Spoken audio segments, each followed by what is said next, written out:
Okay, folks, I believe it is 6 o'clock. In fact, I'm quite sure it's 6 o'clock. It is October 22nd, 2024. I am calling to order the meeting of the Common Council of the City of Platteville. Colette will start with roll call. Kathy Kopp, Here. Todd Casper, Here. Barbara Doss, Here. Bob Gates, Here. Ken Killian, Here. Tom Nall, Here. Lynn Parrott, Lynn Parrott is actually online. She's ill tonight, but I think that she's listening in. Okay. The first item on our agenda tonight then is a special presentation. I invite our superintendent of schools, Jim Babel, to the podium.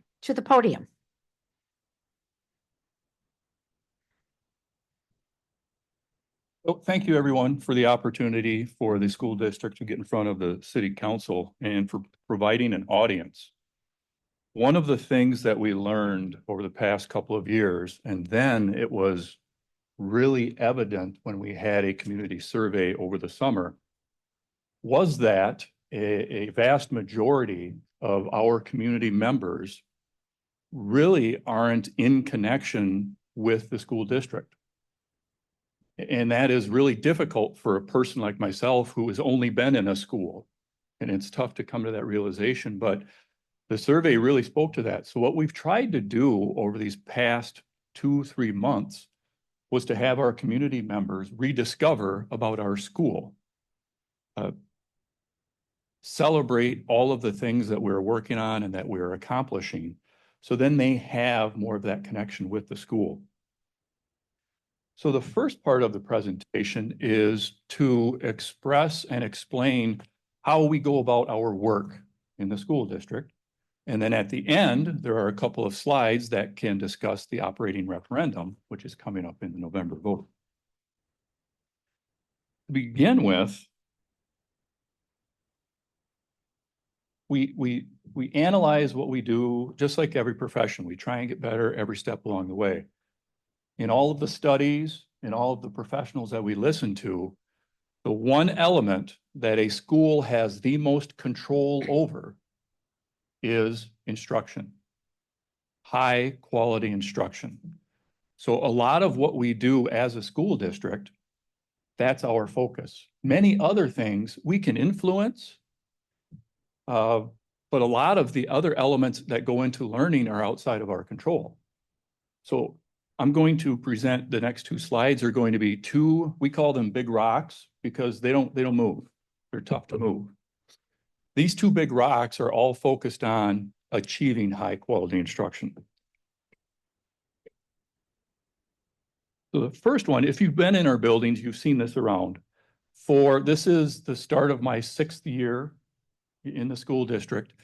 7 years ago is when the Platteville School District decided we want to behave, act, and grow like a professional learning community. And again, this was the one thing that we felt, and we still feel, that high instruction needs to adapt, it needs to evolve, it needs to change. By having this system in place, it allows us to do that. So on the lower right-hand corner, we have the 3 big ideas. So we collaborate, we focus on learning, we focus on results. On the left-hand side is how we go about to do some of that work. There are 4 critical questions, and I'll go through those in a bit. But what I'd like to have at the forefront as I present here is everything has to tie back to high levels of instruction. For every student, on every day they attend, no matter what it is, we're after that high levels of instruction. The second big rock, and this is 3.5, 4 years old.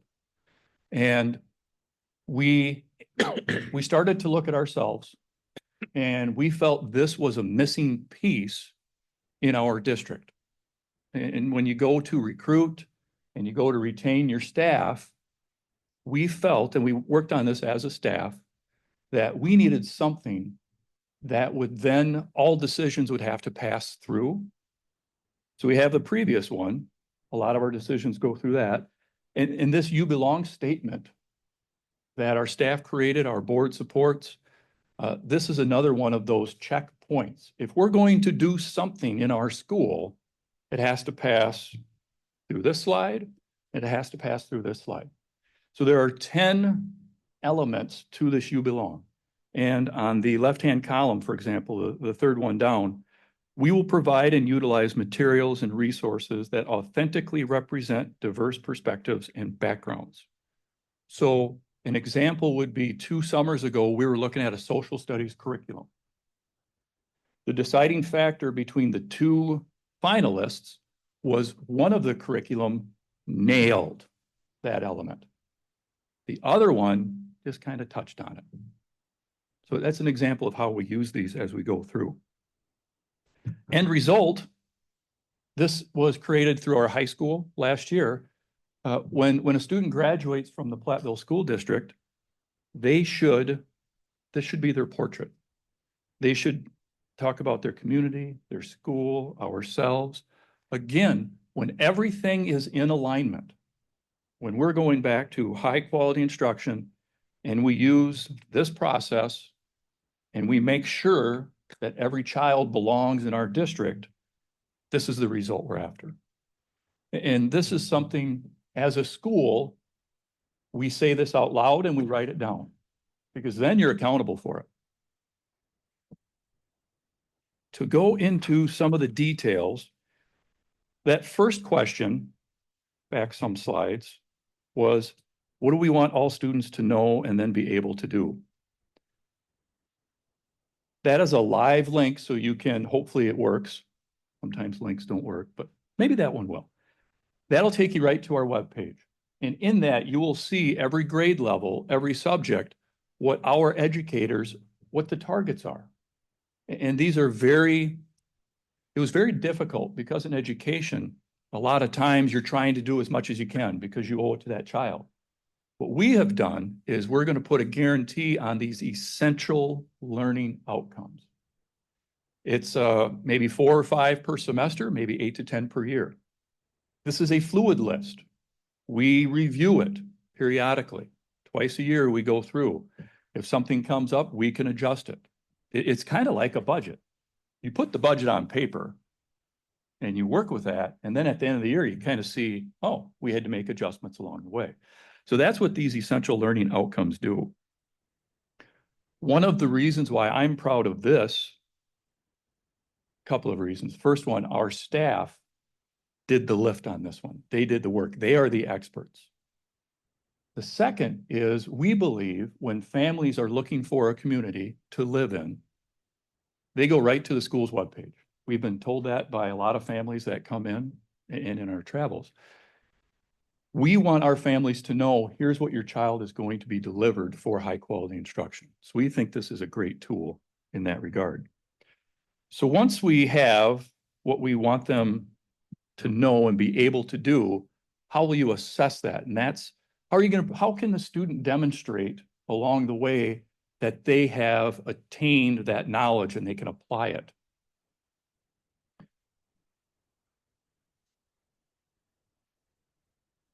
So we have formative versus assessment. So let's take that off to the side for a little bit. Those teachers who have been impactful, and every one of us has had them, they've been doing it this way forever. We captured it, we wrote it down, and we're saying it out loud. This is how we're going to do it. Back again to, how do we retain the teachers of high quality instruction? We do this. How do we recruit teachers that want to be at that? This for them. So looking at it from the top on the left, there's a common end of unit assessment. Here is something that we do that not every school does. If it's 3rd grade and it's a reading test, all 3rd grade teachers have created that test together and they've worked through it. And when it's done, they're going to analyze that test and they're going to talk. If there's 5 of us around the table as teachers, question 12, your kids did well on that. Mine didn't. Why? Share, and then you collaborate. And we're back to focusing on collaboration, on results and student learning. So that's what that common formative assessment. And a formative assessment on the chart on the right kind of lays it out. When you do formative assessments, what you're looking for is checking in on learning, not saying it's done. That's what a summative assessment. And if we go to the bottom, those aren't grades. Those F's stand for formative assessments. So along the way, this is that educator asking questions, having a little response sheet, an exit ticket. Here's a quick question in math, prove you know it before you leave the room. The teacher takes that and analyzes it and then adjusts instruction along the way. The goal is to learn. It's not to prove if they learned. The goal is to learn. So that's our mindset when we come to how will we assess. The third question is, how do we respond if the students did not learn? And I've said this a couple of times, it's high quality instruction. The best place for students to learn is in that classroom with the classmates, learning, and we put it into levels. We call that tier 1, that's direct instruction in the classroom. That's the best, most impactful, long-standing, sustainable way to learn. But sometimes that's not effective.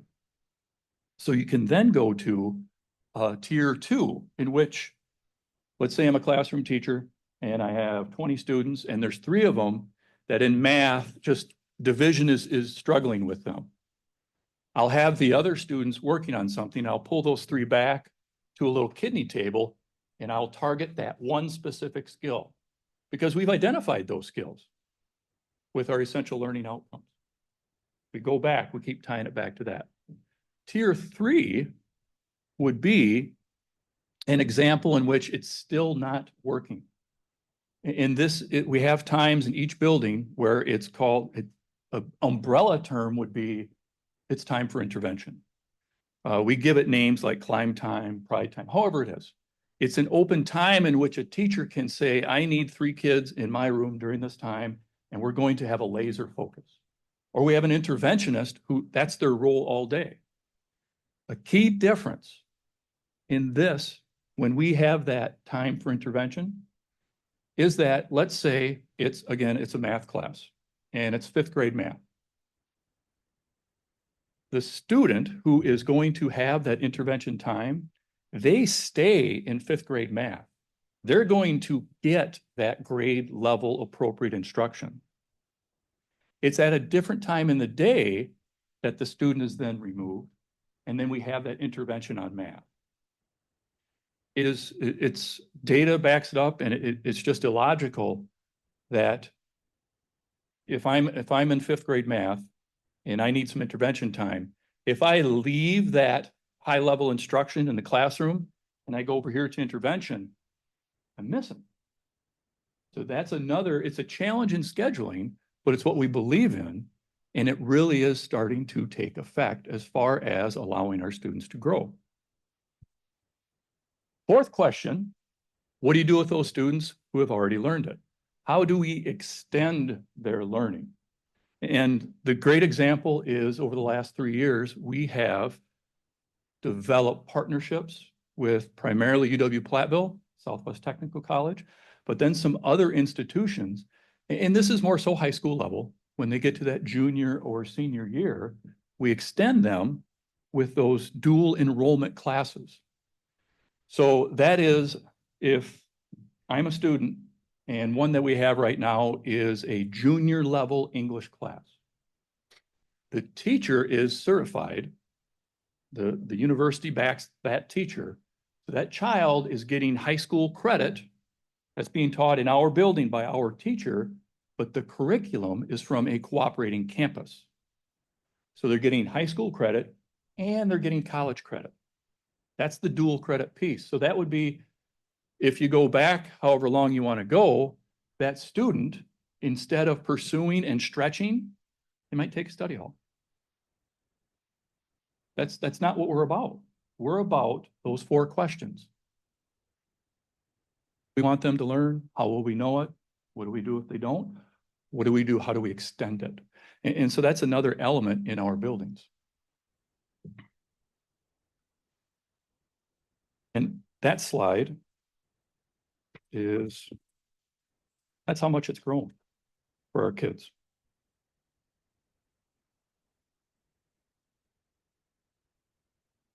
Side note, we have multiple students who have, and let me back up a side note.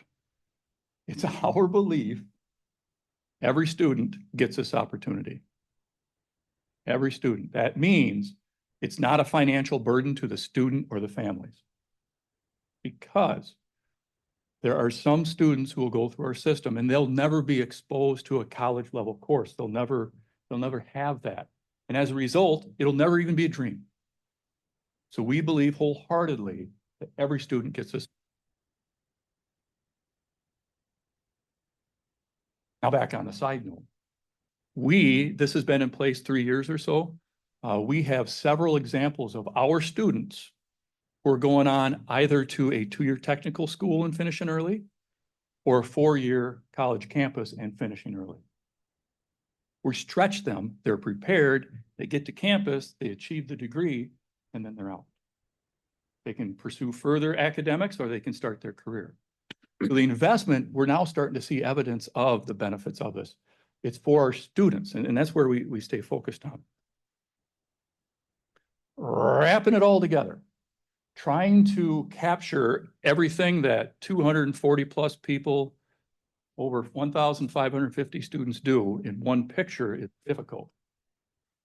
But I like this one. At the bottom, we have our student learning. That's the foundation of everything that we do. The next step up is how we accomplish it. That's through collaboration. And now we're at that point where we're starting to see the results and we focus on those results. That's the foundation. To the side, you have the you belong. This will not work if we don't have the faith that every child belongs in. That's an important piece. On the left, this is how we approach it. It's a metaphor. Every student, so I'm a classroom teacher, every student that walks in my door, I'm going to place a crown on top of that child. And that's what we call the crown. And what that crown represents is that I will do everything I can, and I guarantee that child will grow 1 year and then some. We're not stopping at a year, 1 year and then some. That's the crown we place on every kid. We're not guaranteeing that every child at the end of 3rd grade will be ready for 4th grade. We're guaranteeing that every kid gets at least a year. At the end of the year, that child may be at a 4.5. They may be at 5. But they're going to get a year. And that's the crown that we place on all of our kids.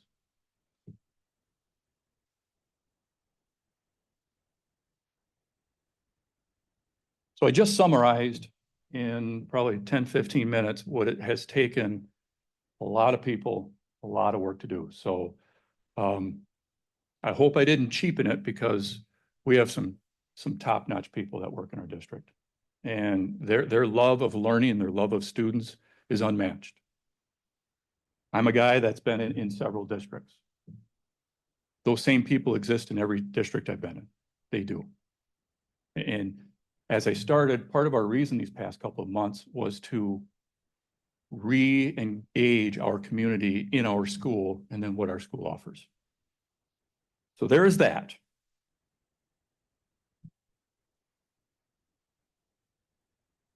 Now on to the financial side of it. Tomorrow night will be our annual meeting. At our annual meeting, we'll have a budget hearing. That's where the budget is presented.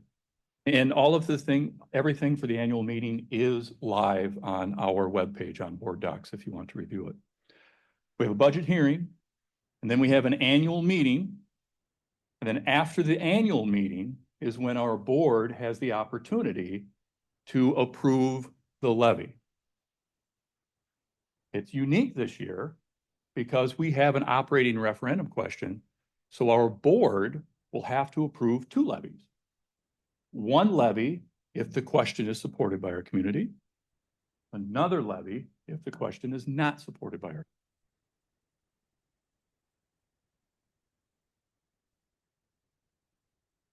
In this slide, and this is part of the annual meeting packet, the gray column was last year's total levy, and that is the district's ask to the property owners of the school district. This is the amount of money that we ask, and then property taxes then pay that. So last year, the total levy was $9,583,899. The two levies that we are proposing tomorrow night, I need to emphasize propose, and if I forget later, you fill in the blank there that it's still proposed, because the 9 board members passed it. If we have a passed referendum, the levy will be $9,546,541. That's about $37,000 less than the previous levy. Which begs the question, Jim, that's illogical.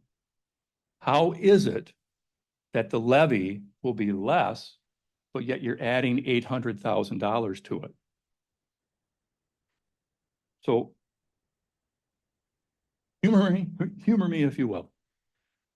The revenue limit is the amount of money that we find out, every school district finds out on October 15th.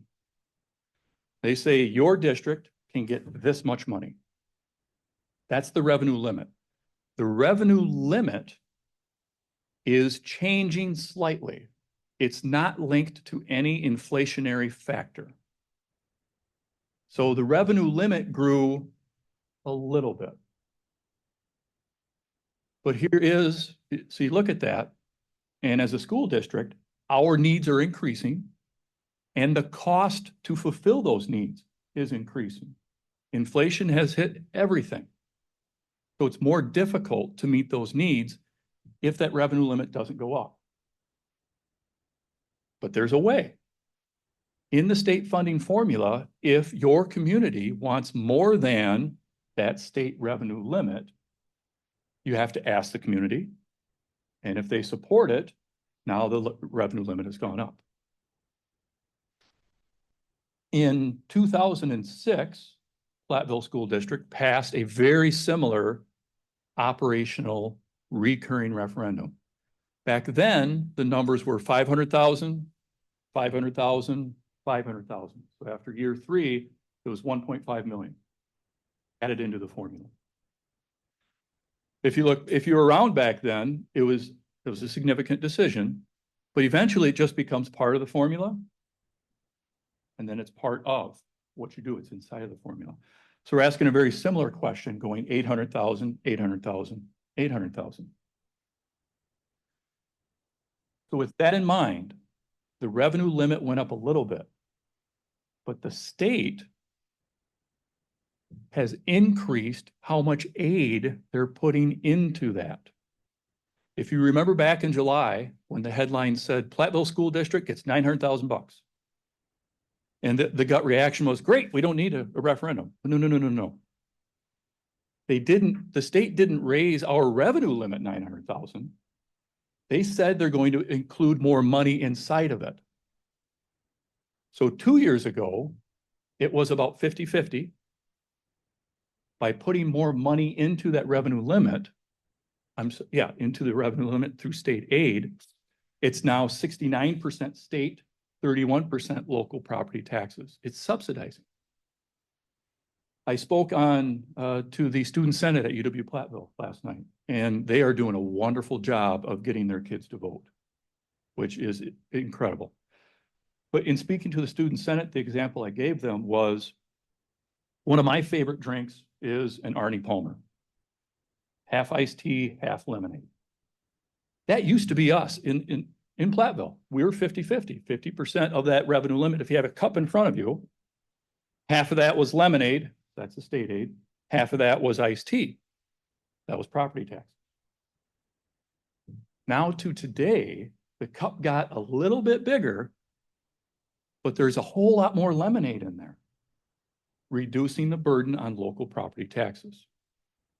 So it seems illogical, I agree, but what the state did in their theory was revenue limits, we're going to hold tight on those. We are going to help.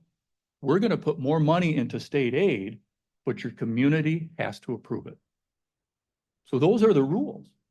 And I see it as a great opportunity to have the state continue to do that for us. To break it down by some numbers, and again, this is in the packet. Letter A would be if the $800,000 recurring referendum is approved.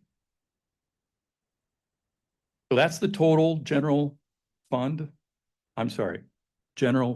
tax levy. Fund 39, that is our voter approved debt. That's when we do capital referendums. That's voter approved. Fund 80 is something that, 4 years ago already, in partnership with the Platteville Police Department, that funds our community resource officer. All told, that looks to be, if I go back up, same number there. And when I compare it to 24-25 back to last school year, 23-24, it's less than that amount. And the mill rate is 7.02, less than 7.59. The opportunity is there. If the operating referendum is not supported by our community, if it fails, oopsie, we have that general fund tax levy. We have the referendum debt tax levy, but notice in the parentheses, we have the voter approved debt payment. But on top of that would be $837,358. That's defeasance. That is something our district started to do 4 years ago. And we've done it 3 out of the past 4 years. There is a mechanism in which a district can pay down the principal of their debt. And that's called defeasance. I believe in one of the recent years, we were able to take $1 million, set it in that escrow account, and it gets applied to the principal of our debt. And that has cut down hundreds of thousands of dollars in interest over the life of that debt. One of the reasons we do that is to cut down on the interest, but also because things have been volatile, we wanted a way to make the mill rate steady and not yo-yo up and down and be really reactionary that way.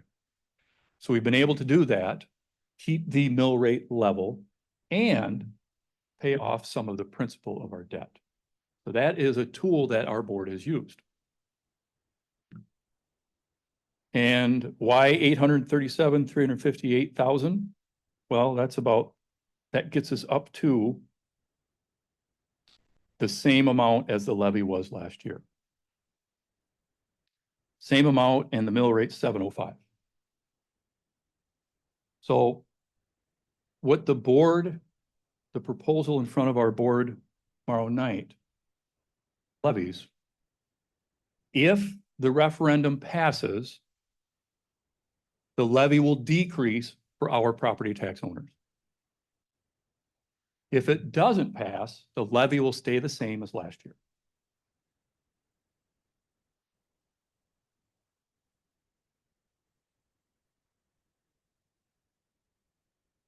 Tonight in our high school commons, we have Dr. Nutter, who is the leader of CISA 3. He's going to start off with a 10 to 15 minute presentation just about school finance, kind of the overview. And instead of one person lecturing then for the rest of the night, what we're setting up, we'll have tables, we'll have board members, we'll have school members, leadership team there, and we'll sit at tables. And what we're trying to do, and that's the postcard included with you, we're trying to invite people in for a conversation. So if you have questions and you want to learn more, that is a great conversation to have, as opposed to what I'm doing right now, which is doing all the talking. So we're trying to get people that have questions about, well, how does this work? What's this? And do it in a conversation format. So that is going to be our community conversation a week from tonight at the high school. That, are there any questions from the city council that I could work on? And if I don't know the answer, I'll write it down and research it for you. Questions? Bob, Can't think of any. Tom, No, Kathy? no question. Thank you. Thank you. Thank you. Thank you. Thank you. And I have my phone open so I can schedule the community conversation for next week.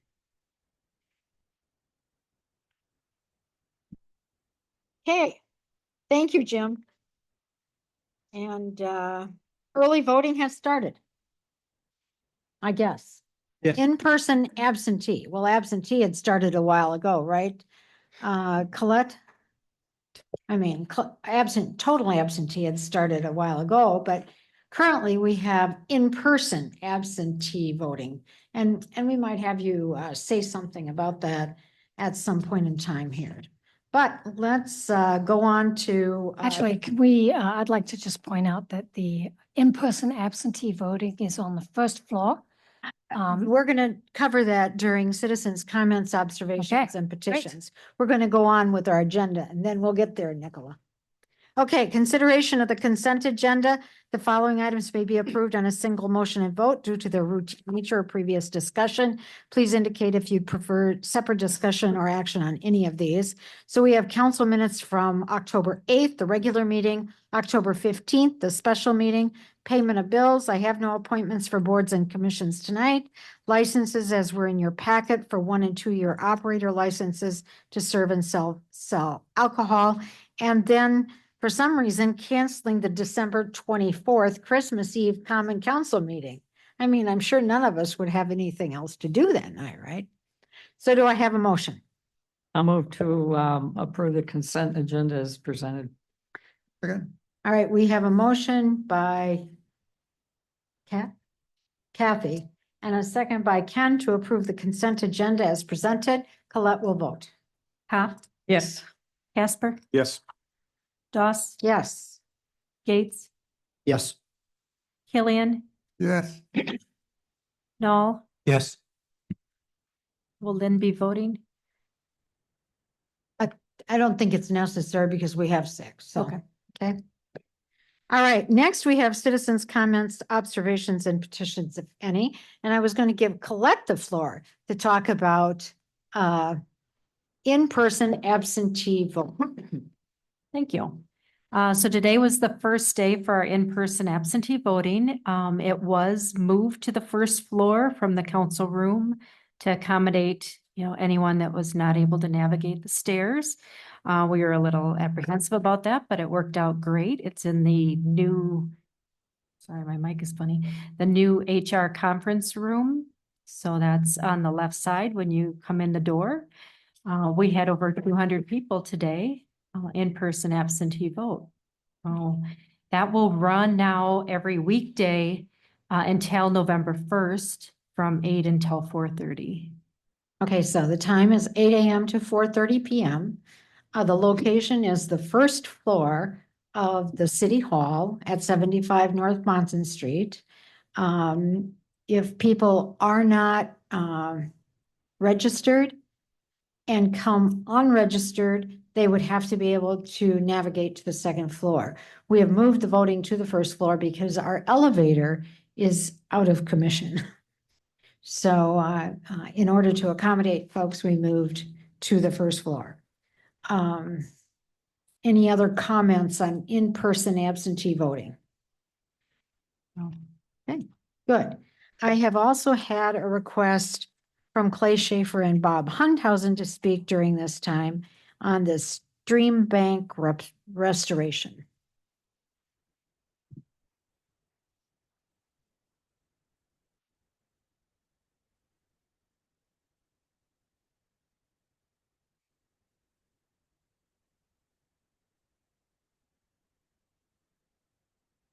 Bob Hunthausen, 1043 Woodland, Platteville. Often as I speak in public, I still get very nervous speaking up here, so bear with me a little bit. And I know the topic tonight too, there's a few folks here that know more about it than I do. So But before I get going on that, I'd like to introduce the guy next to me, Clay Schaefer. Clay is an inspiration to me. He leads 5 volunteer teams on the trail. He's our boots on the ground. These are the folks that are repairing benches, painting kiosks, patching bridges, putting up donor recognition, removing invasive species, working on streamside stabilization. Clay is the kind of person in the Platteville community that is the reason that we have such awesome things happening here. So, Clay. Anyway, you guys probably guessed, I'm here to speak about PCA, the Platteville Community Arboretum. We greatly appreciate the long-term collaboration that has existed between the city and who maintain and beautify the Roundtree Branch Trail. And we know that there are a lot of challenges here. Budgetary challenges, all kinds of things that the city has to take care of. And we know that we also have an agreement in place with the city, a memorandum of understanding about the sealing of the trail on an annual basis. Okay. But again, we understand that there are a lot of budget challenges here. And because of those things, the PCA board has gone beyond the agreement and sought out some additional grants from the DNR. And recently, a few of our board members and a few of the council members have met with the DNR and working on what's called an RTP maintenance grant. And if anybody knows what RTP stands for, they're better off than me. But the gist of this grant, and it looks very positive from our initial meetings that this is something that we could get. It's an 80-20 grant that allows for annual repair of trails, again, a maintenance of trails, beautification of trails. And again, it's an 80-20 grant. However, because of the agreement that exists between the city and Platteville, because of that partnership, PCA is allowed to apply for that grant. If we didn't have that agreement in place and we weren't have this partnership with the city, PCA could not apply for this grant. Okay. And despite the annual sealing agreement, we understand that the city would like to take 2025 off from trail sealing. And we'd like to say that makes sense. We'd like to do that as well. We are going to apply for this 80-20 grant in May. Okay? And the nice thing about PCA and our 35 to 50 volunteers per week and our teams that are working on the trail, all of that can be used as part of the grant. And I guess an average PCA volunteer gets $7.50 an hour for the purposes of that grant. And if they're working with a chainsaw, they get double that, more or less. So all of these, we think that considering all the hours that are put in, and it's over 1,000 hours a year on the trail, by the way, 400 daily users of the trail from our counting, we should be able to request a pretty darn good amount from this grant without having to, put anything into that match because we've already done it. Now this match would also allow, or I'm sorry, that the grant is something that the city and the township can also apply for, and would allow repair of other trails and other parks, Mound City and Smith Park and things like that. And overall, I think this grant that we are going to apply for in May is a pretty good deal. So now, again, we're in agreement that maybe we shouldn't seal the trail in 2025. But there is an issue on the trail right now that some of us are aware of that's pretty dire. Down at the trail, if you don't know, is segmented into poles. Okay, and actually there's pole 1, which is on the university side of Katie's Garden, all the way out to pole 136, which is out, you know, near the railroad bridge at Walmart. Pole 1, and I'm going to let Clay speak to this because his words last night at our board meeting were really very powerful to me.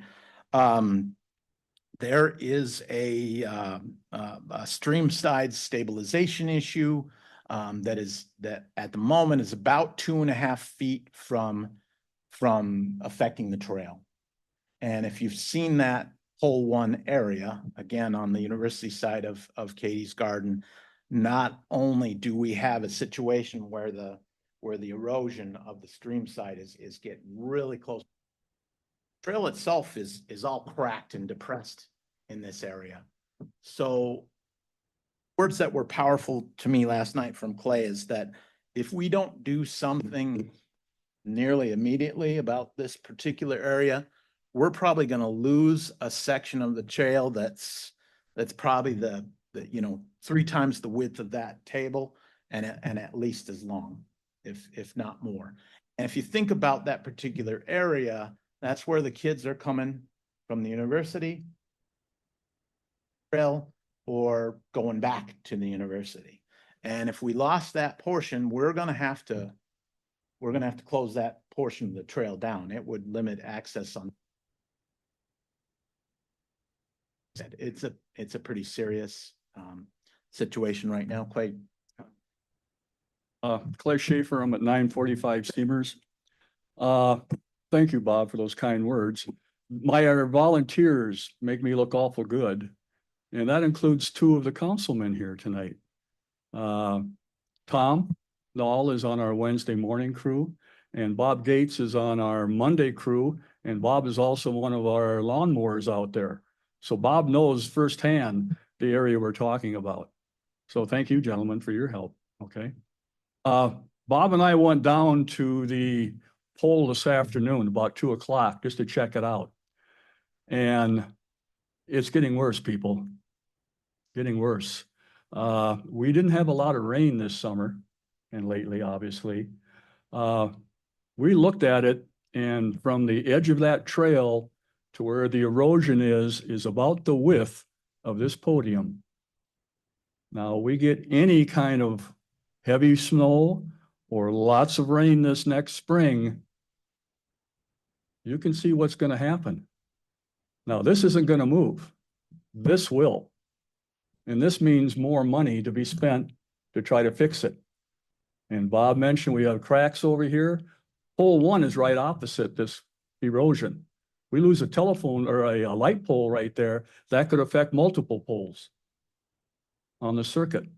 So the longer we delay, the more action and the more time it's going to take to do it. If you don't know where it's at, it's down by Danny's entrance down there at Delta 3, right at pole 1. You come in that entrance, take a right-hand turn, go down a couple poles, and it's right there. You can't miss it. If you can't tell over there where the erosion starts, it's going to be where the cracks are on the trail. And Bob mentioned 400 people a day. That's a tick under 3,000 people a week are coming through there. If we got to block it off, pretty tough to go anyplace else on that. And these people stop at those businesses down there at that end. They'll spend some money. And I've seen even on Sunday mornings when I'm out doing my duties on Sunday morning, people coming into town. Where should I stop? Where should I go right now? Oh, we've got Culver's down the street. You can't miss it. Well, these people don't get there because their trail's being closed for whatever reason.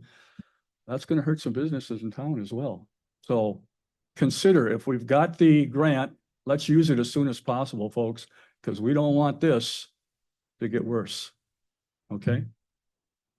The other thing we'd like to do is hopefully the city will help us out with not only down there at pole number 1, but but we've got some other cracks on the trail too that we need help with. Those aren't major issues, but there's something that could assist us quite a bit and help us to maintain the integrity of that trail as long as we possibly can. Thank you.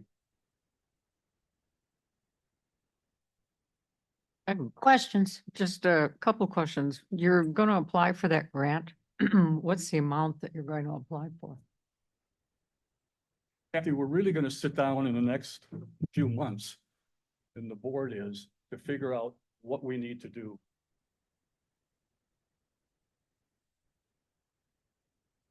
$75, we're not exactly sure, Kathy, aren't we, Bob? Right. What exact the amount is, but we need to spend what we put our money down for. Okay, we can't have any left. And then- Extent, Kathy, we're gonna work it backwards. In other words, we're I gonna get you. apply numbers to all the Sure. spare hours, the tools and all the things we're using, and Sure. then that becomes our 20%, you know. Other question, and it's not for the two of you, but I thought maybe Dan, didn't we do some stream bank We've on done, the university?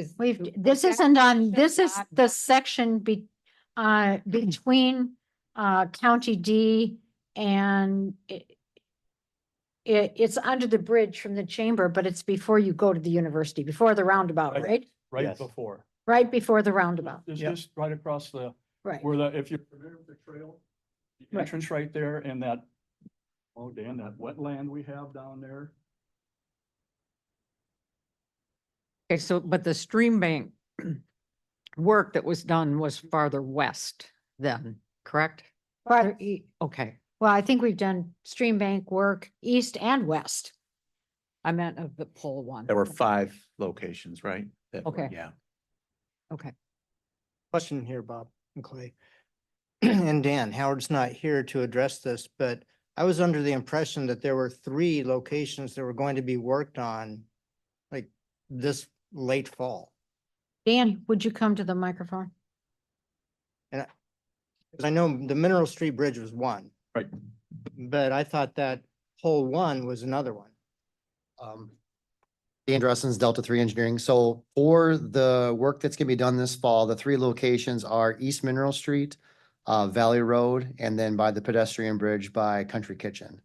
The area that they're talking about, this area was included in the last grant application that was submitted, I believe in May. Howard and I worked with Angie Wright to submit that. So this was one location, by pole number 1, which is by our little frog pond by our office. And then the other location was past the former rural excavating J&N Stone building, where there's two spots out there. So this spot has been included in a grant application. And So- is that a grant application that's still pending? No, I believe this is something that's up for It was discussion. awarded last week. Yeah. 86,000 instead of 100, and then they're coming up with the other 14. Yeah, possibly. I'm not sure about the actual grant award. I know initially when they did the rankings, the city was, there was very competitive, and so the city was below the funding level. But then due to other communities turning down the grant, the city of Platteville had an opportunity to be funded for this second grant. But that's not on our agenda tonight. Is that correct? Clint, did we get an award letter and it's not on our agenda tonight? Is that? We haven't, but at the same time, I think too with our CIP, Nicola, correct me if I'm wrong, we built in the money in for CIP for stream bank stabilization in 2025 with potential awarded funds from 2024 for work to be done in 2025.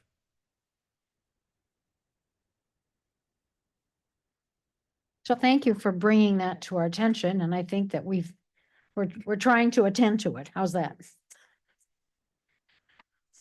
I don't think it'll happen this fall, though.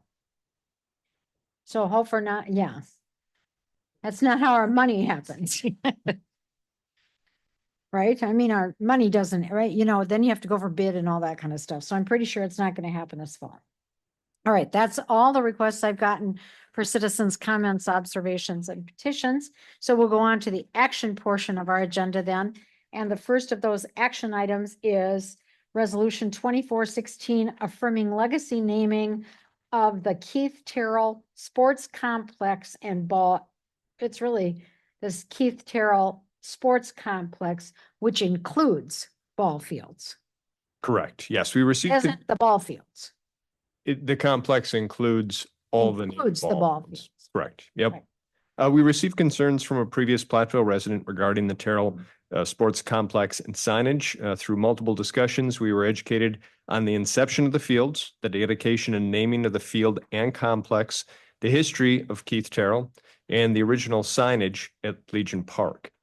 In efforts to help record the city's desire of naming the complex and fields, it is recommended that the Common Council affirm their intentions by resolution. This resolution will be kept on file to ensure future staff are aware of the city's intentions as established through administrative policy. The city has not replaced the original sign erected in May of 2000.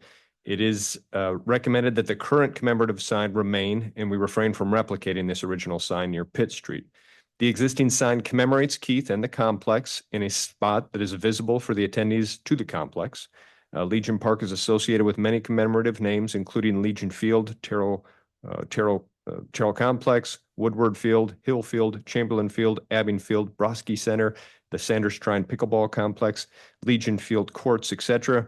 Our efforts here are to balance these memorial structures with the preservation of Legion Park as a navigable destination for our visitors. So attached, you will then see the resolution as we reviewed last week. This is naming the Keith Terrell Sports Complex, including the Woodward Field, Hill Field, Chamberlain Field, and Abbing Field, and to the point in times as defined in the it is therefore resolved paragraph. Madam President.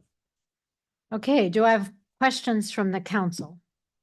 Otherwise, I think we have Ms. Bunch, who has asked to speak. Is that correct? That is correct. Okay.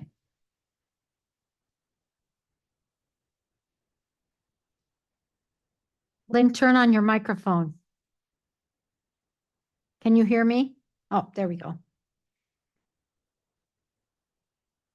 Jody, do you have to do something? Oh, I think we had you there. Can you try again, Lynn? I unmuted it. There we Sure. go. We can hear you. No, now you've muted yourself again.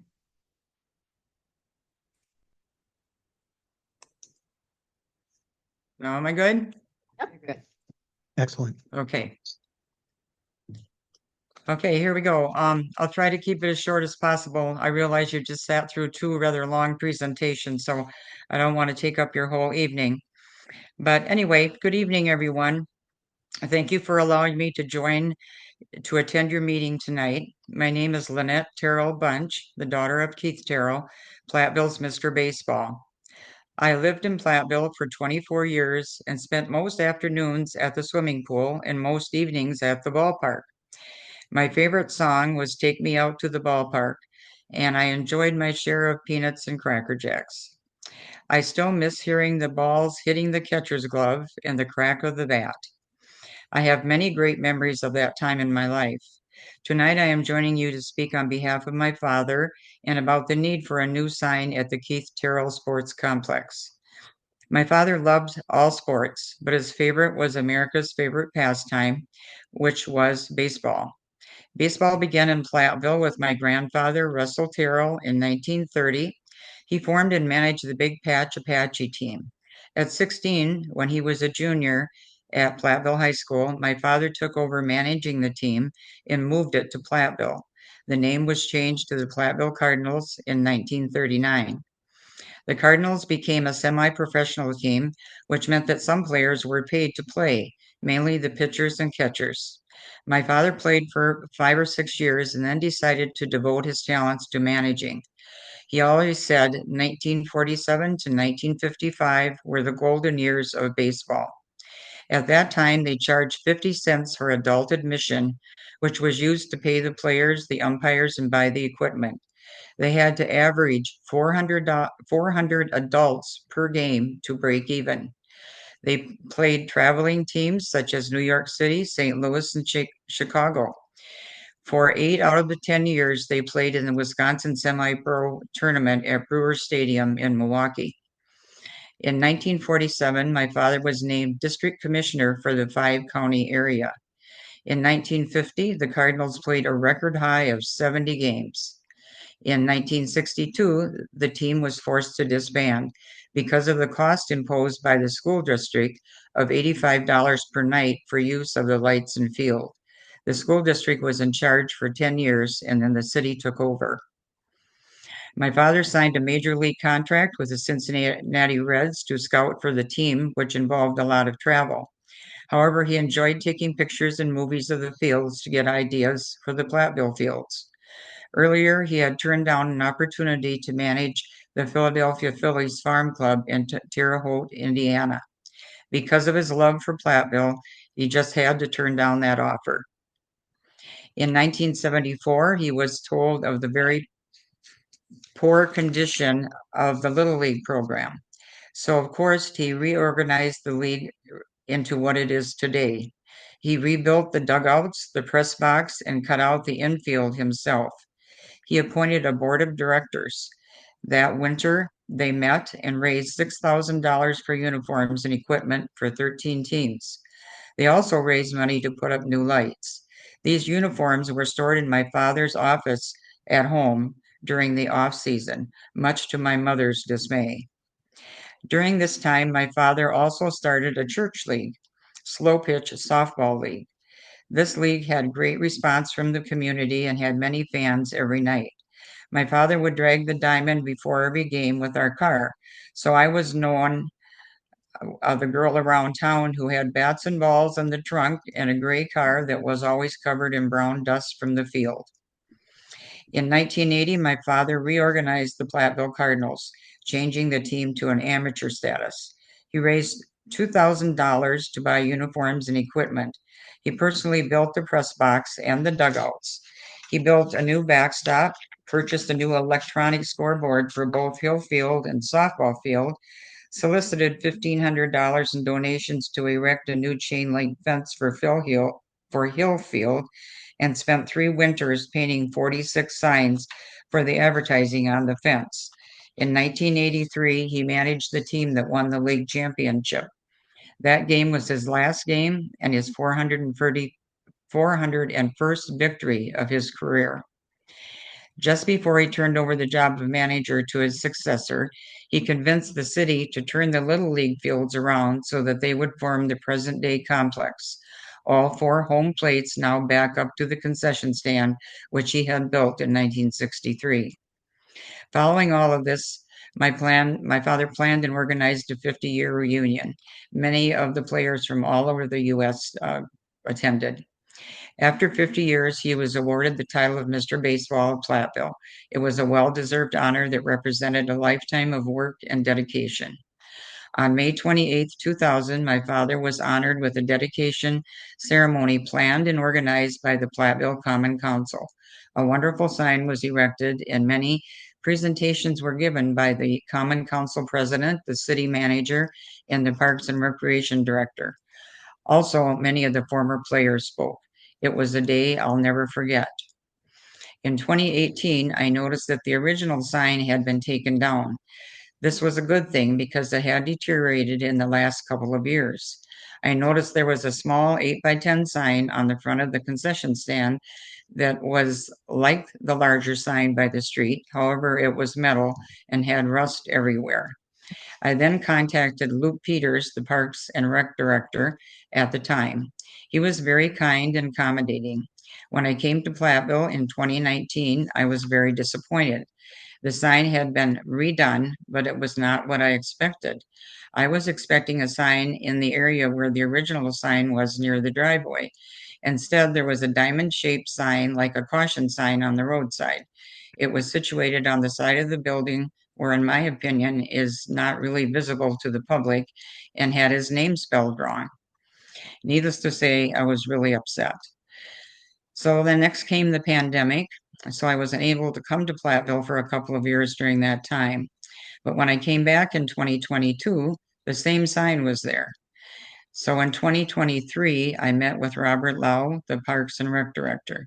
I explained the situation, and he simply told me that I'm a baseball coach too, and nobody's going to put up a sign for me. This spring, I received an email stating that he had been to the field and he had decided to leave the sign with the name spelled wrong. Then I was furious. From there, I sent an email to a common council member, which was forwarded to Clint Langreck. I met with Mr. Langreck on August 12th, 2024. Thanks to him, I am finally able to talk with all of you tonight. Just so you understand the history of the signs over the last 5 years. As I said, in 2018, my father's sign was taken down. In 2022, all new signs were put up made of stained and varnished wood. In 2023, a new vinyl Legion welcome sign was added by the driveway, and the other signs were changed back to metal as they had been originally. In 2024, there were 2 new vinyl Smith Park signs and a new Legion sign near the soccer fields. So each time I went to the park, I was more disappointed to think that my father's sign had been reduced to a 12 by 12 sign on the wrong side of the concession stand. This sign has been ignored and overlooked by the Parks and Rec Department for all these years. Then I realized that maybe it was because the people in these positions did not know my father and did not live in Platteville during that time. This is the reason that I have contacted them and have tried to explain the significance of my father's accomplishments and dedication for 53 years to the baseball program and the youth of Platteville. It is also the reason I explained the history of the baseball program to you tonight. The sign that was put up recently does not begin to recognize the importance of years of hard work that my father put into this program. After all, who would take the time to paint 46 signs every night in his garage, every night and weekend for 3 years? The reason I am talking with you tonight is to make a proposal that my father's sign be placed in the same place it was originally. It should look like the Legion sign made of vinyl with the wording Keith Terrell Sports Complex. The second line can just say Platteville's Mr. Baseball with the cardinal colors, of course. As I said, the landscaping is still there. It just needs a few shrubs added, like similar to the welcome sign. This, in my opinion, would make a very attractive entrance to the park. I do not see that money should be an issue. Over $1,700 was raised at the dedication ceremony, and I realize that it has been spent on other items for the field, which is fine. However, I know that there is a sign fund which covers all the signs at the park, so I would assume my father's sign would be included. My father's sign should be placed in a regular rotation of replacement, just like all the other signs. There is also income from the advertising signs on the fence that is paid every year. So I'm hoping that this has just been a misunderstanding and will be taken care of soon. At the dedication ceremony and in the Platteville Journal, the Common Council stated that this sign would be a permanent part of the field. I have heard arguments that there are too many names and signs. This is simply not true. Originally, the area was called the Big Badger Fairgrounds in 1895, and I remember calling it the fairgrounds and going to the fair there. Then it was taken over by the city in 1959. Later, it became known as Hillfield when the Cardinals took over and rebuilt the field. At one point, my father borrowed money from the Legion for new lights. He then paid them back with money raised from charging admission. Now, with the new added areas, each area has its own name. I feel this is completely fair and right. Each area has a reason for its name. The pickleball, the Broski Center, the Keith Terrell Sports Complex, and the soccer fields all deserve an individual name. The Legion Park is the name of the entire area. At least that's what it was when I lived there. It was the entire block. And I don't have any other information on why it's called Legion Park. But from what I remember, the field was called Hill Field until it was used for baseball, and then became Legion Field when football was no longer played there. As far as I know, the name Legion Field has not been investigated. I feel the Legion sign should be placed at both ends of the lock just as they are at Smith Park. I also heard a comment that that it would be too confusing to have two signs near the park entrance. I don't feel this is true either. The welcome sign tells people that they are at Legion Park. The Keith Terrell Sports Complex sign is in front of the baseball field. So it is very clear to people from out of town when they come to Platteville that they have reached their destination. And as I said, to add another sign there would be another attractive thing that people could see as they come in.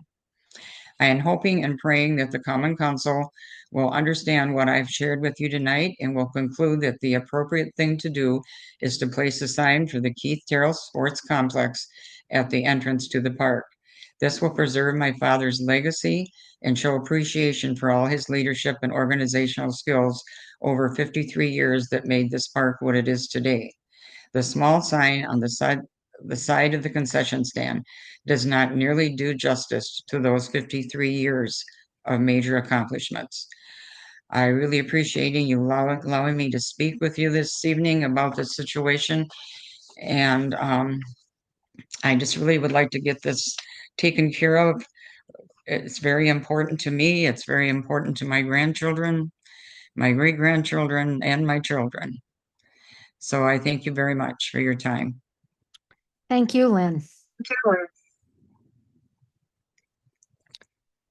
All right, we have a resolution on our desk relative to this naming of the complex, codifying that, I would say, into a resolution so that it's in a book, so that we don't end up with a similar situation as hearing that there was a ceremony in 2000 that in 2024 we had to research to find. So that's one item.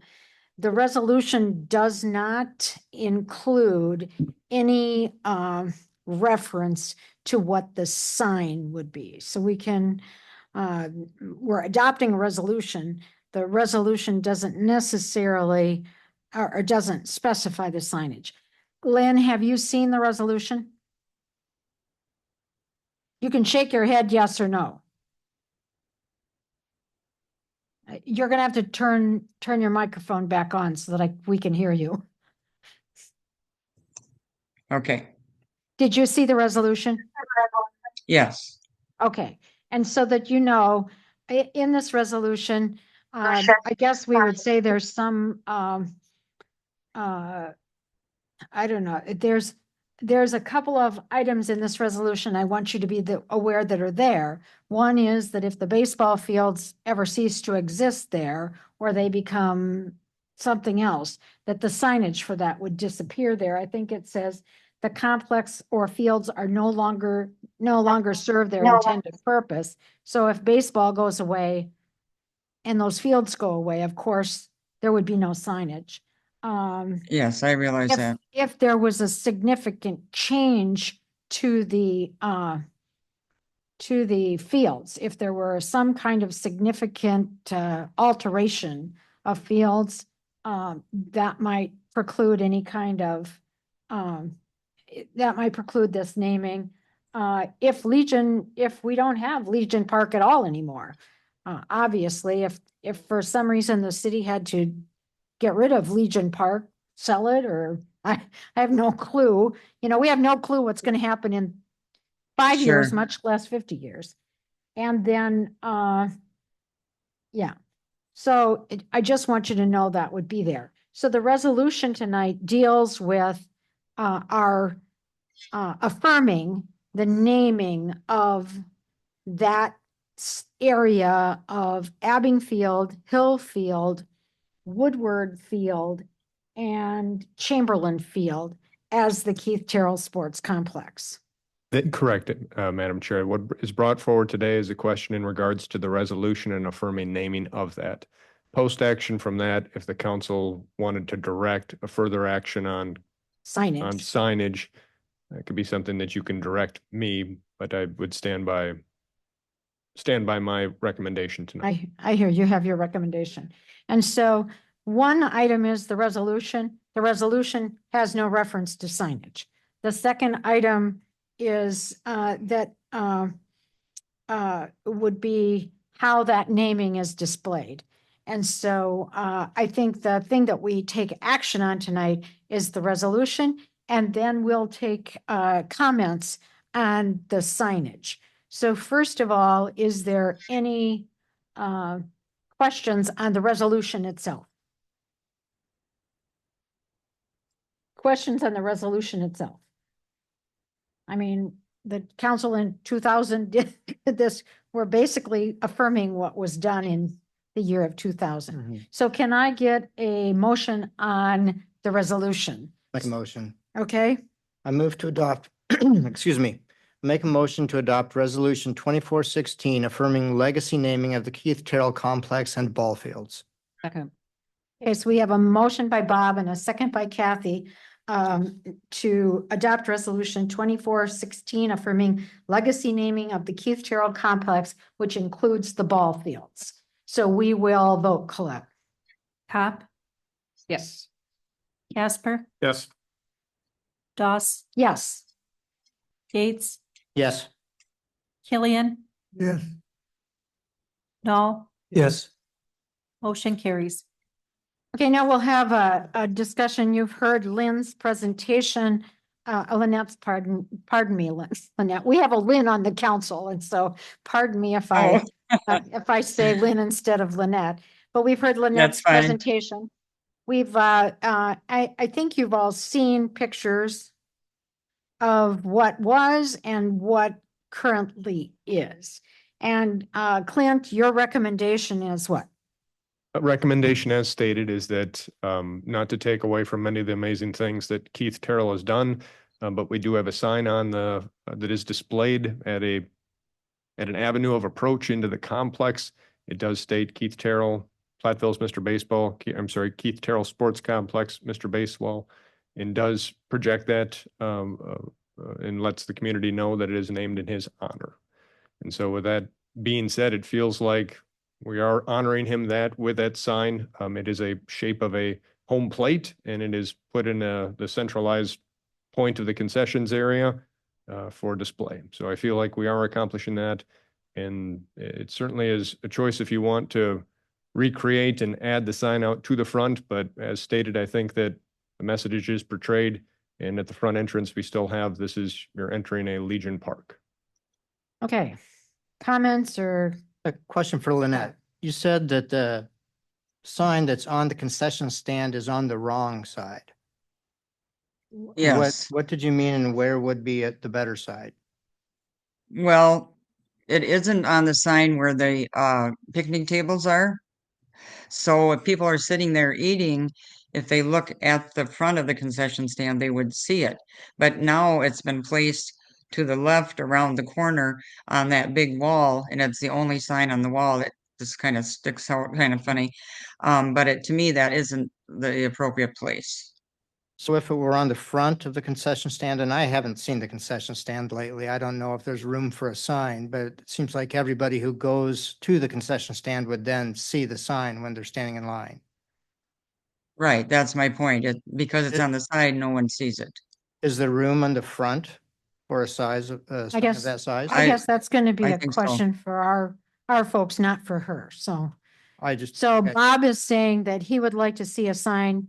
Bob, am I interpreting what you're saying as you would like to see a sign that's prominent as people approach Well, I whatever, just wondered if the current sign could be Right. moved to a more Right. visible spot. more visible spot?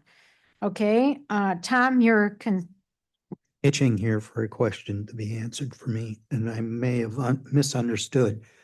But does the present sign correctly spell your father's name?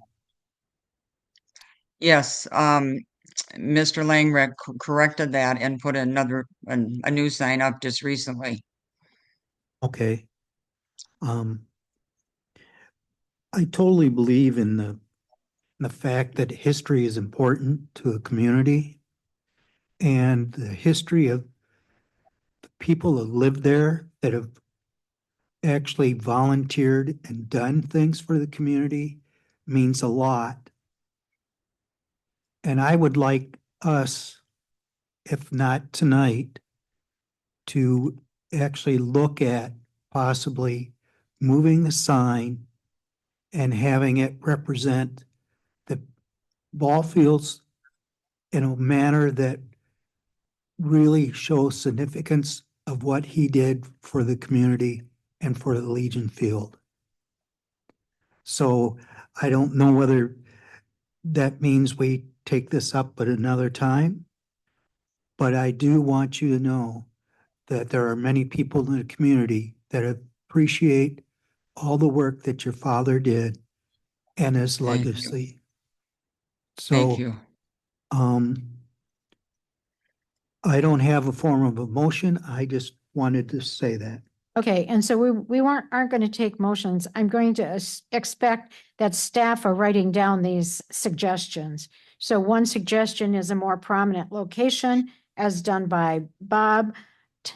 Tom is talking about historical significance. So I'm assuming that we're going to see something back that perhaps helps to address some of these things.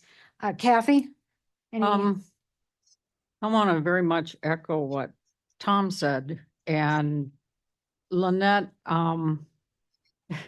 when you brought this information to us, it did remind me, I kind of forgot about the history. And I know you grew up here, but just a little background, I have family that played on those teams. And I have a memory of when that dedication took place. And Really? I'm a lifelong member of this community. And not only was your dad played, a huge role in the history with the sports, but your mom was a teacher here for Yes. 40 years. Yes. She was my Yes. first grade teacher. Oh, really? So there's, Really? I definitely endorse the historical significance and contributions of what your family has done. So I definitely would like us to explore some different signage somehow. Okay, I'll go next.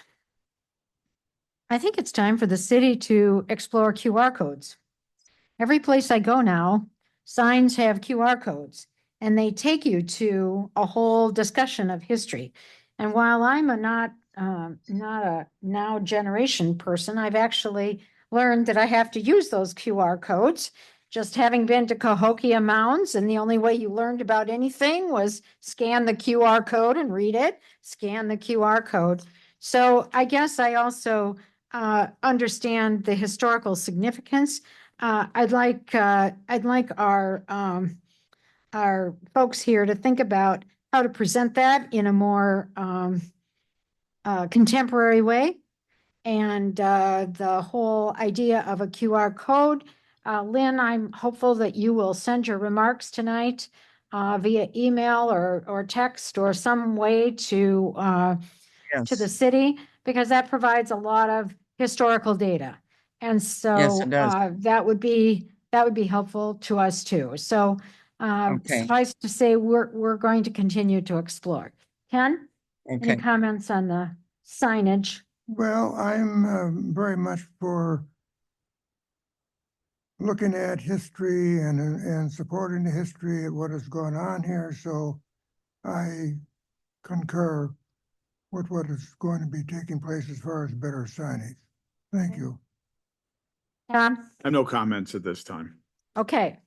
All right, so we aren't going to settle the signage tonight, and I don't suspect you're going to see, if you come to Platteville for Christmas, I don't suspect you're going to see anything different than you see now. But we will continue to explore. And thank Okay. you for joining us, and please make sure and send your text from tonight to us I in will. some manner. Okay, I thank will. you. Thank you so much. I really appreciate your help. Okay. You. Okay, let's move on to resolution 24-17, providing for the sale of approximately $3.2 million in water and sewer system revenue bonds, series 2024C. And I'm assuming that's going to be you, Nicola, Yes. and Brian. And Brian, Brian Weimer, who is our municipal advisor from Ellis. So the 2024 City of Platteville Water and Sewer budget, think back a ways, when we adopted that, included capital projects which are to be funded through the issuing of revenue bonds. After reviewing project bids and projected costs and consulting with Brian, staff are recommending funding the CIP amount of $2,900,000 through utility revenue bonds. So the projects to be funded are Soden Street and Grace Street reconstruction for $642,000, Adams Street reconstruction for $214,000, Camp Street reconstruction for $595,000, North Court Street reconstruction for $243,000, replacement of a vacuum trailer for $258,000, wastewater treatment plant sand filter controls for $750,000, and wastewater treatment plant sludge pumps for $198,000. So the initial bond sizing, including bond issue costs and debt service reserve, is $3,200,000. And I will hand over to Brian to make his second presentation of the evening with one more to come. First one was to Water Sewer Commission earlier. Thank you. And you all have the pre-sale report in hand. So that would be probably the portrait document for this agenda item. I don't know if you guys have that. Looks like this. Yep. It's in portrait and it says $3,135,000 water sewer system revenue bonds. Okay. So what the action item is tonight is to the resolution before you is basically green lighting the financing process. The pre-sale report that we've provided helps kind of identify how we're taking these revenue bonds to market. I think to shorten the presentation, the one thing that I'll say is we're not changing our methodology in how we're going to market that we've done every year prior, to doing this. So, we're not going to change any of the factors of how bidders can bid on it or, many of the other adjustments as it relates to third parties, right? We're still going to get this rated. And we're looking for bond counsel's opinion to make sure that this is a legal document to move forward and take it to market. So the one thing that I'll just say going through the pre-sale report is if you go to page, I believe it's 5 of that, I'll just keep in mind that the present schedule right now is to greenlight the process tonight. We will then go through the, kind of third-party steps that we work with staff on, and then we would take it to sale November 26th. So presuming you guys have a meeting scheduled for that night, I know it's right before Thanksgiving. Is that correct? Well, Yep, that'll okay. be our budget meeting. So we are going to take the bids that morning, just like we normally do with your debt issuances, and then come to you that night with the results. Obviously, there's a few steps before that, but the biggest one with the rating agency, given the annual financial management plan process that we just presented to the Utility Commission this evening, we will take those materials and be well equipped for that rating call, not to mention the financials on the utilities haven't changed in a manner that would discredit those utilities. So we would expect good results there. And then you can expect to see funds on December 18th.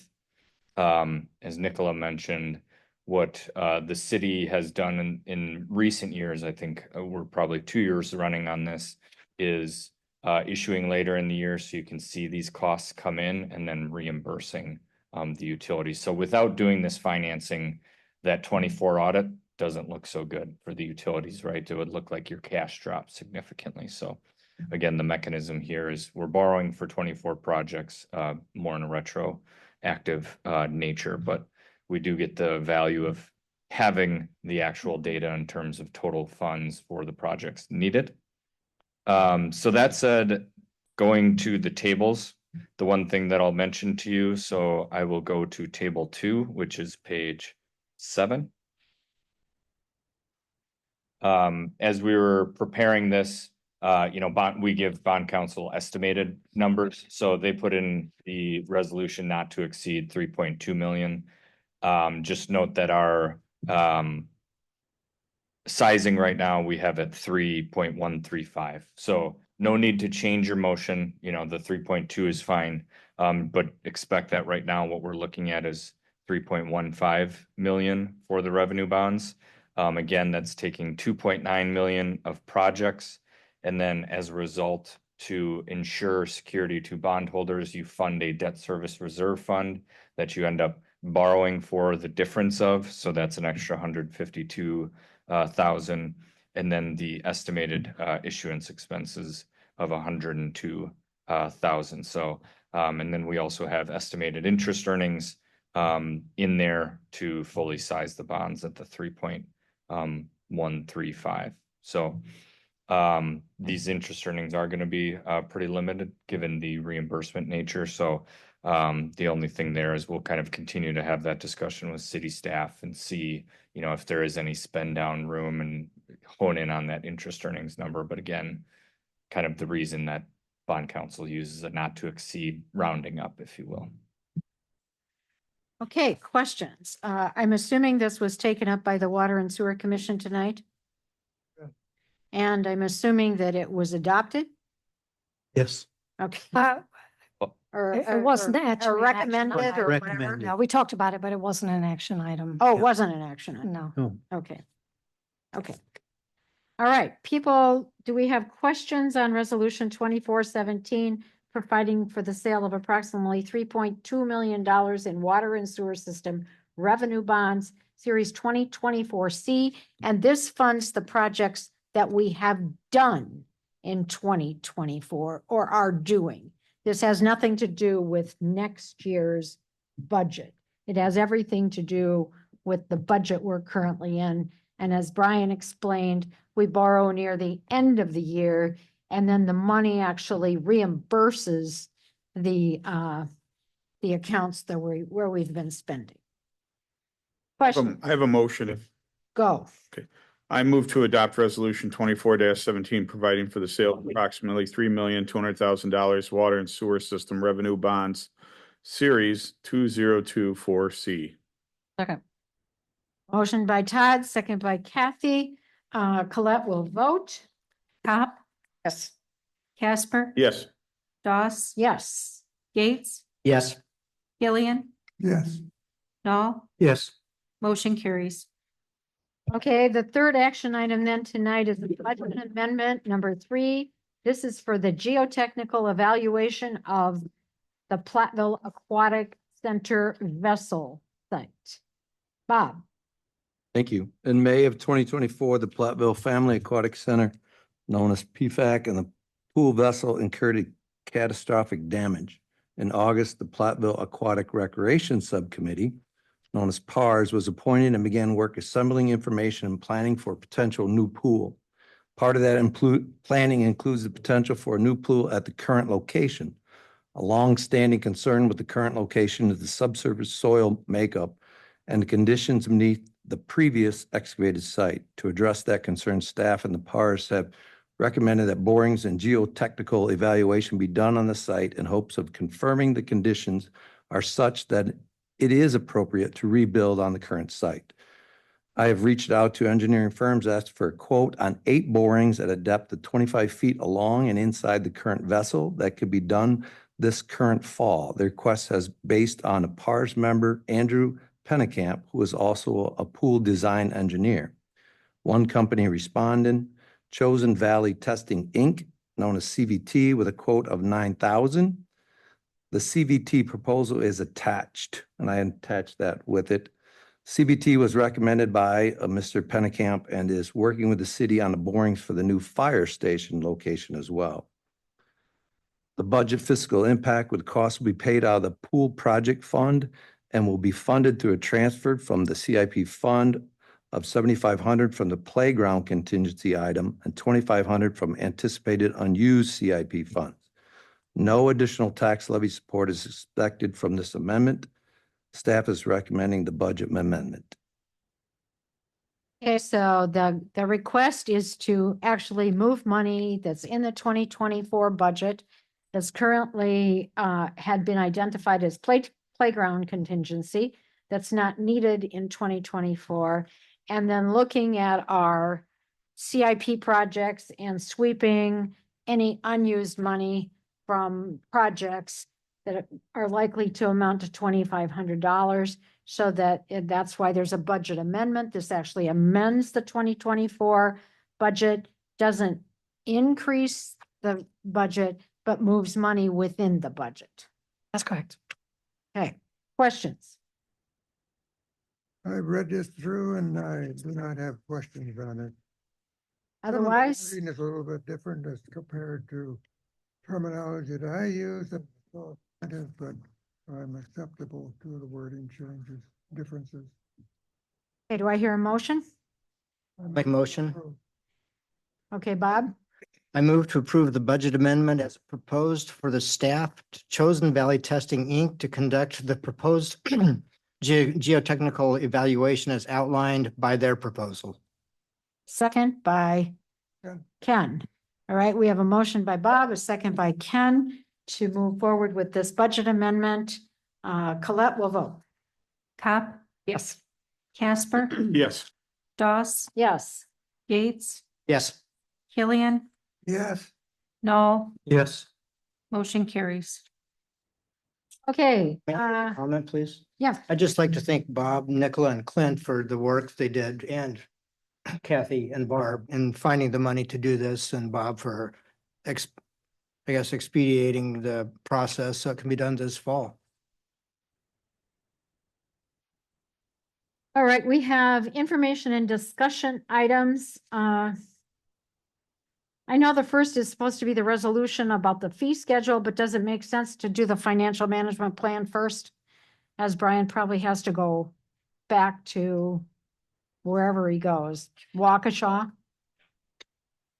If no one objects, we'll hear from Brian first, I guess. No Does objection. that seem reasonable? Sure, To the that's good staff? for me, if Colette doesn't mind. I'm sure Brian would be very grateful, so.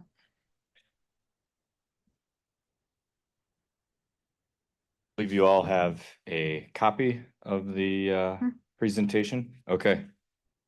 This is the longest presentation that we give every year, so I know we've been through a lot of presentations tonight. I will do my best to shorten this presentation. So this is the 2024 management plan. If you go to the first slide, this just outlines our goals, but at the end of the day, what we're simply trying to do is project out into the future so that each financing decision becomes that much more easier when we get to that decision point. A lot of it can be educational in terms of the framework that you work under when you're making your financial decisions as it relates to levy limits, expenditure restraint, borrowing, et cetera. But just understand we're doing this to build understanding in how we're moving the city forward. So looking to the historical, kind of moving along, the next section starts the historical trends. The first slide within the historical trends is the bond rating information slide, which is page 4. This is an identification of the October 4th credit opinion that Standard & Poor's provided. Much of this has not changed. However, the one thing that has changed is we still have kind of all of these strong metrics as it relates to the weak metric, because that's always the most important, is what can we do better? So we tend to look at, the worst thing. That economy, it actually did improve. One of the reasons for that is Standard & Poor's changed their methodology. The issue is it didn't improve that much, but it didn't affect the rating. Just note, they rate communities against the peers. So when they say, how's your economy in this area, thinking about Grant County as a whole, they're actually rating you, comparing you to Madison, comparing you to Milwaukee, comparing you to Green Bay. So do understand that when they say is Platteville, AA, they look at all the other AA's, and therefore you're weak as compared to there. It's not to say Platteville's economy is weak. So understand that it's a relative rating. The other thing that I'll mention is you still have a very strong management score. Part of the reason for that is, you know, everything that staff does to provide you updates on that. And then also this long-range planning does help, as they mentioned that in the rating report. Moving to the next slide, in terms of what can move the rating up or move the rating down, I think here, understand they basically moving you up, have the economy get better as compared to the peers. Impossible to do overnight. So we'll focus on the rating down part. The only thing that they really highlight there is make sure we don't go below our policy threshold of, you know, 20% of operating expenditures. And making sure that, you know, when you get to your budget discussions, which it sounds like will be right before Thanksgiving, is we're cognizant of, you know, our budgetary performance. So not only looking forward to what are our expenditures for 25, but be curious to see how 24 performed and think about that as a budgetary practice to make sure that you're kind of maintaining healthy fund balances there. And staff does a good job, obviously, because you have consistently outperformed that policy. So to segue into the most recent performance on that policy is the financial positive slide. So I'm on page 6. The 12/31/23 audit indicated that you're at 27% of expenditures as compared to 20% of your policy. So again, try to continue that, you know, your budgetary practices to maintain that. Another financial positive is you've had a good net new construction year at 1.075%. What that number means is it allows you to raise your base levy limit to 45,883. And that is before any of your debt service adjustments. So that's why I call it a base levy limit, because how that works is you have to subtract out any adjustment you claim for your levy that you claim for debt adjustment. You then subtract that out the next year because the state just wants you to claim what you need for debt. What you pay for operations for typically is out of that base levy. So basically you get a $40,000, almost $46,000 boost. Going to the next slide, thinking about financial challenges, you know, knowing that our operating levy is so focused on the levy limit statutes and net new construction, you're not alone in this challenge. And, you know, you have been performing relatively well. We took a 16 year average here to try to grab as much data as possible. You're at about 1.5%. If you compare that to Grant County, you're at about 1.3%. So, you know, definitely on the positive side of things comparing you to the county in aggregate. So you're definitely a big portion of what happens within the county. And then general obligation borrowing capacity. Again, it's just another limitation put on communities. We're not allowed to levy to raise cash to pay for projects. So a lot of communities are forced to issue debt for projects, but then you're also limited there. So we just want to mention that is always going to be a challenge that's in existence. It's part of the framework in which you operate. On the next slide, the historical EV and NNC, what we're saying there is equalized values. That is the blue bars in this chart. And so this is that 16-year time frame that we're talking about. So that identifies your equalized value in the blue bars. The net new construction, which is what gives you that levy authority, is the orange line. And so that's just taking the data points year over year to kind of show you the trend where the city has been. And then as it relates to the county, that's the green line. So generally, you know, in truth, that 16-year average was, you know, and being above it was really 09 through 14. But of late, it is, you know, are below that. So just kind of point that out there if we're just evaluating a trend analysis as to where net new construction is. On the next slide, looking further into that net new construction and the buying power of that, right? We identified the $46,000 of additional levy support. We wanted to provide some additional context historically of where that net new construction is. So when I said, good job on net new construction, you can see that is the highest amount you've had since about 2018 for, value year 2024. But if you think about those extra dollars that we get, the 46, the 37,000, the 17,000, and a $9 million operation, your, true budgetary flexibility in your largest revenue category is, 0.4% of that. So when they say levy limits, hopefully they capitalize it everywhere where they say levy limits. It is quite the limit for Wisconsin municipalities, and you're beholden to net new construction. So then on the next slide, we're looking at the levy valuation and tax rate history. This is just to provide some context to understand where the city has been, what it has levied for to build your total levy. And this is taking budget year 21 through budget year 24.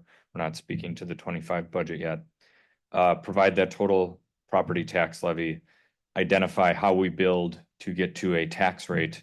And generally that tax rate has been around $8. Now it's at about $7.25 from last year's budget. And then what that impact is on a sample property value.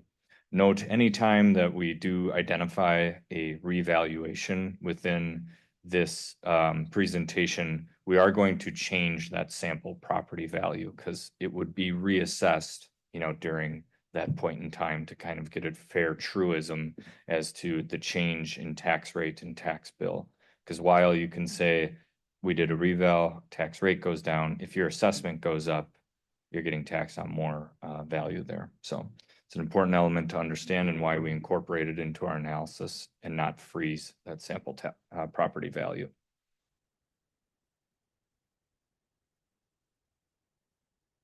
So then on the next slide, we're just kind of identifying building for the 2025 budget and going into that section. So slide 12, city levy components. This is identifying what you typically levy for. So general and operating funds, think of that as subject to levy limits. There's no debt exclusion, there's no exclusion like there is for debt service on your levy limit worksheet. So we have to operate within our, allowable base levy. You can levy for capital, and the city does that. This is the movable object, and we're generally funding that by abated debt. What that means is you don't need the levy for, per se, a debt service payment, but under state statute, because you may have the water utility or the sewer utility or the TIDs, in this case is what the city has for abated debt. The TID is paying a portion of your total geo debt payment, but you can levy the full geo debt payment if you want.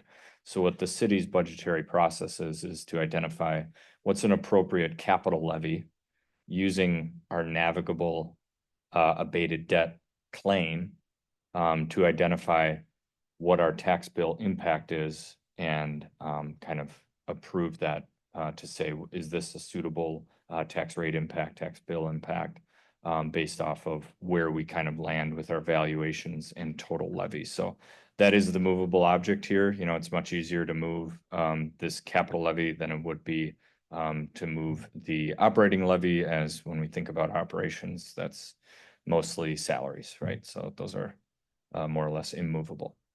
And then the geo debt service is not subject to levy limits. On the next slide, looking at a 2025 general fund summary. This is more informational to prep you for the budget meeting in late November, but kind of identifying where the city is at with its current budget, looking at the general fund revenues and expenditures by category. You're no different than most communities in the state. Public safety, is one that costs are increasing. We also saw some increase for parks and rec. How that is offset, though, is there are additional intergovernmental revenues, primarily state aid, shared revenue, that are coming in that help offset, those costs. Primarily, the Act 12 money from last year grows with state sales tax, that grew, this year, so. Any questions on kind of where the budget's at before we kind of get into the impact? Okay. So then how is that levy built, right? That's one of the revenue line items. How are we building the budget and how is it compared to last year? So I'm now on the slide that reads initial budget full levy summary. That is slide 14. So looking at the right-hand most column, your total levy is 5.37 million and change, which would be about a 6% increase in total property tax levy. You've had years that are similar to that if you look at 23 as budget year as compared to 22. One of the primary changes outside the general funds property taxes is the capital fund. That's increasing, as well as the debt service fund. About each of those increased by about $100,000 and change depending on which fund.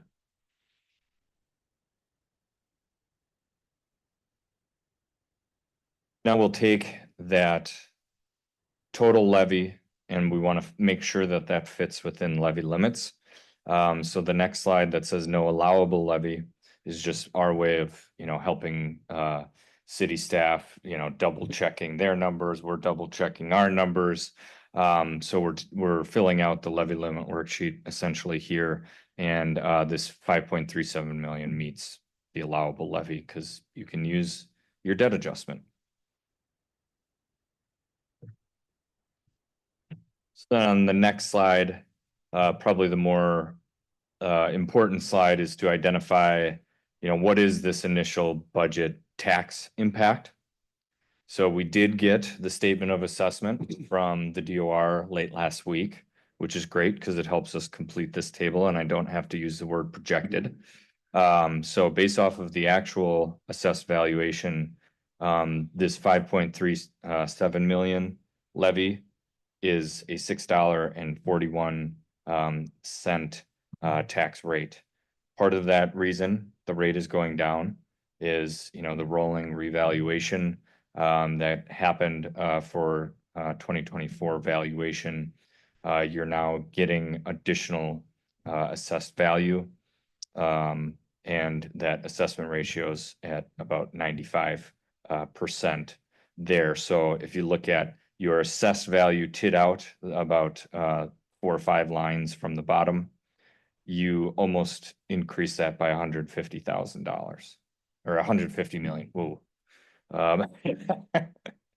Excuse me. So that's what's causing the tax rate drop, right? You're like, wait, aren't we levying more? How'd this go down?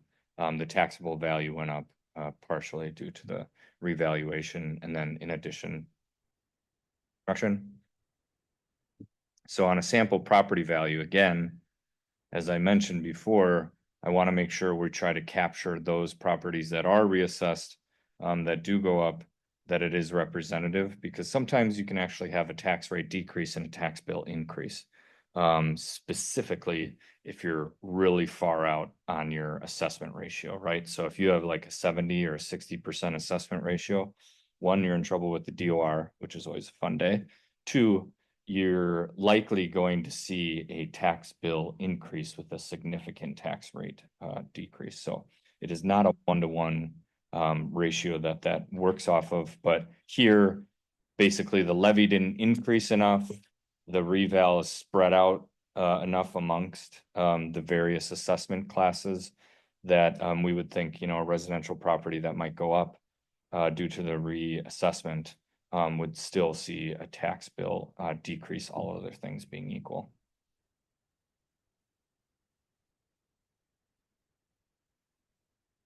And some 2025 initial budget takeaways. Just again, kind of thinking about tax rate, tax bill considerations and goals.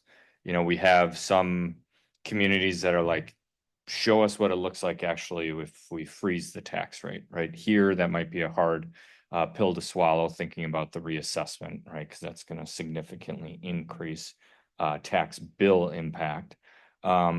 But, you know, we are still seeing both of those go down, but understand each class is going to be reassessed differently. So there'd be a consideration there. But if you were thinking, you know, what if we do increase, if we wanted the latitude to increase that tax rate, right? That would give you greater capacity, you know, outside of any budgetary initiatives you had on the operating side for greater capital projects levy, which would provide, you know, better buying power, thinking about downsizing future debt service and eliminating some interest expense. So again, unless you have any operating budget initiatives, which, you know, would either be like new services or additional hires, if you're looking to get some buying power out of an additional levy increase, you know, the capital projects levy usually provides that to reduce future borrowings. So absent other changes there, you know, if you were to ask the question, you know, what kind of additional dollars can we get? We ultimately would get an increase of an additional 42,000. So really not much there, right?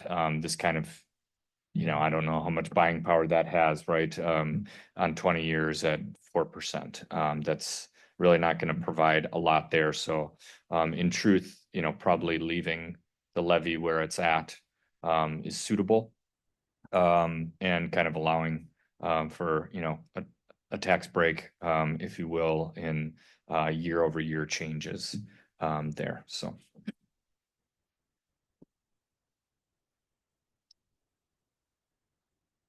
Beyond, oh, sorry, is there somebody? Okay, beyond the 2025 budget, just note on slide 19, the reason why we do this is again, we do want to kind of annually analyze where you're going, understand what a financial stressor looks like for the city. And you'll see this under two scenarios. We can look at new services and initiatives if you're, you know, wanting to say we want to bolster public works or bolster police and fire, you know, whatever those initiatives would be, we can implement these into the plan this year, next year, et cetera. And then again, look at project prioritization, et cetera. So the future scenarios that I'm going to present are under a few assumptions, which I'll get to, but generally it's we take a linear trend on expenditures for the operating side, but and those are going to remain the same between the two scenarios. For the capital projects levy, we're basically saying we'll adjust that to whatever it needs to be to meet, you know, your minimum allowable levy. We're not going to use any more abated debt, but for kind of what we would, you know, claim for our total GO debt payment. And then the other element would be looking at a kind of flat capital projects levy of 350,000 and using the debt adjustment as necessary and what that would kind of look like to get there. So here, the next slide is your general fund expenditure methodology. What this is looking at is identifying just kind of where, when you say that we're using an approach for the operating funds to increase, this is done on a linear trend unless you have any new service initiatives or new hires. But most of this is all a linear trend. So we categorize your line item expenses and apply these percentages, which is reviewed by staff, and we kind of talk about where they've been historically. So this is in line with staff's expectations. We just want to point it out here in case we just always like to show it because sometimes there's good discourse and, you know, we've been hearing that there's, you know, higher increases in, you know, insurance or wherever that is. So we just kind of want to provide this for informational purposes. And this will be the same methodology used for both scenarios. So the operating side of things doesn't change between the next two slides.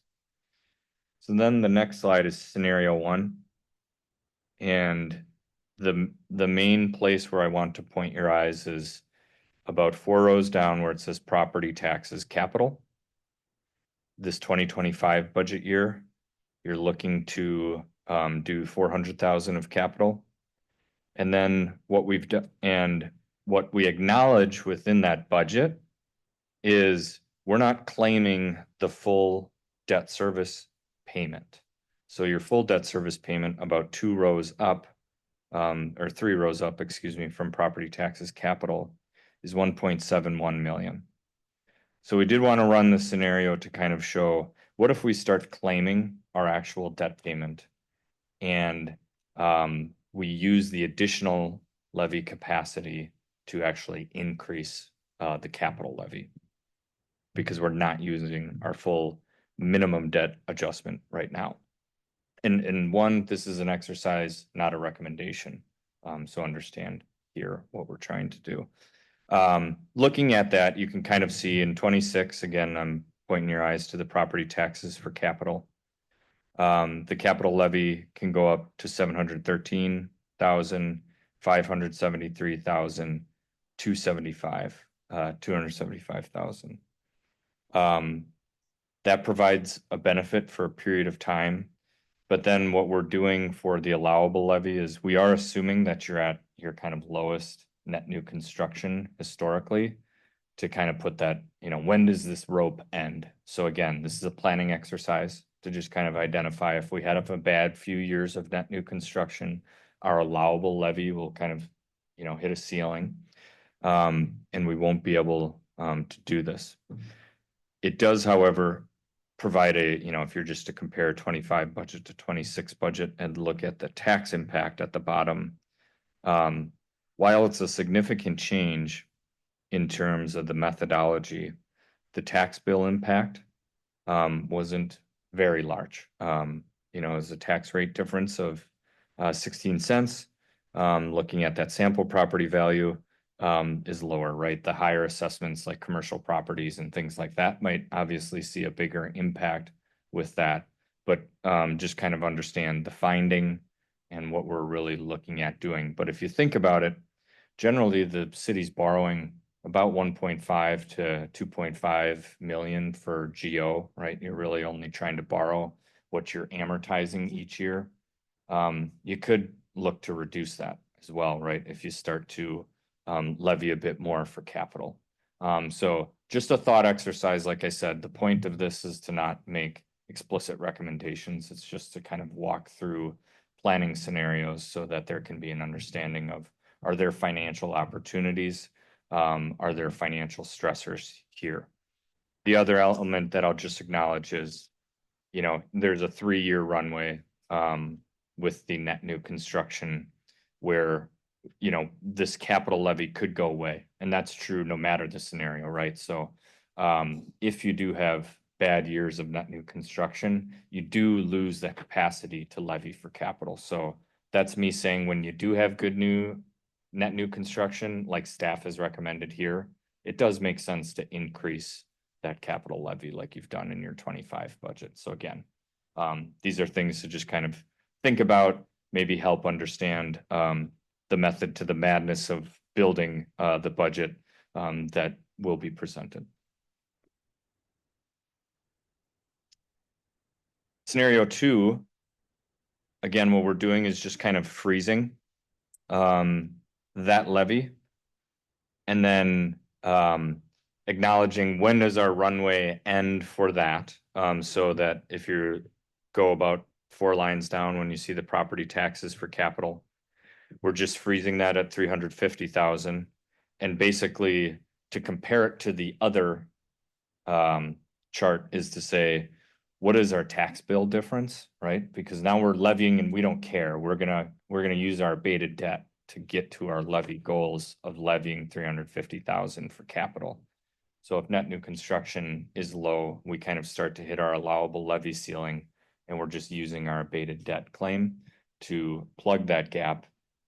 We obviously continue to levy for capital, but it's kind of a, what's the tax bill impact, and truly, what is our allowable levy limit problem that we run into? So here by the end of the planning period, about halfway down, you can see your allowable levy deficit is that negative 332,931 number.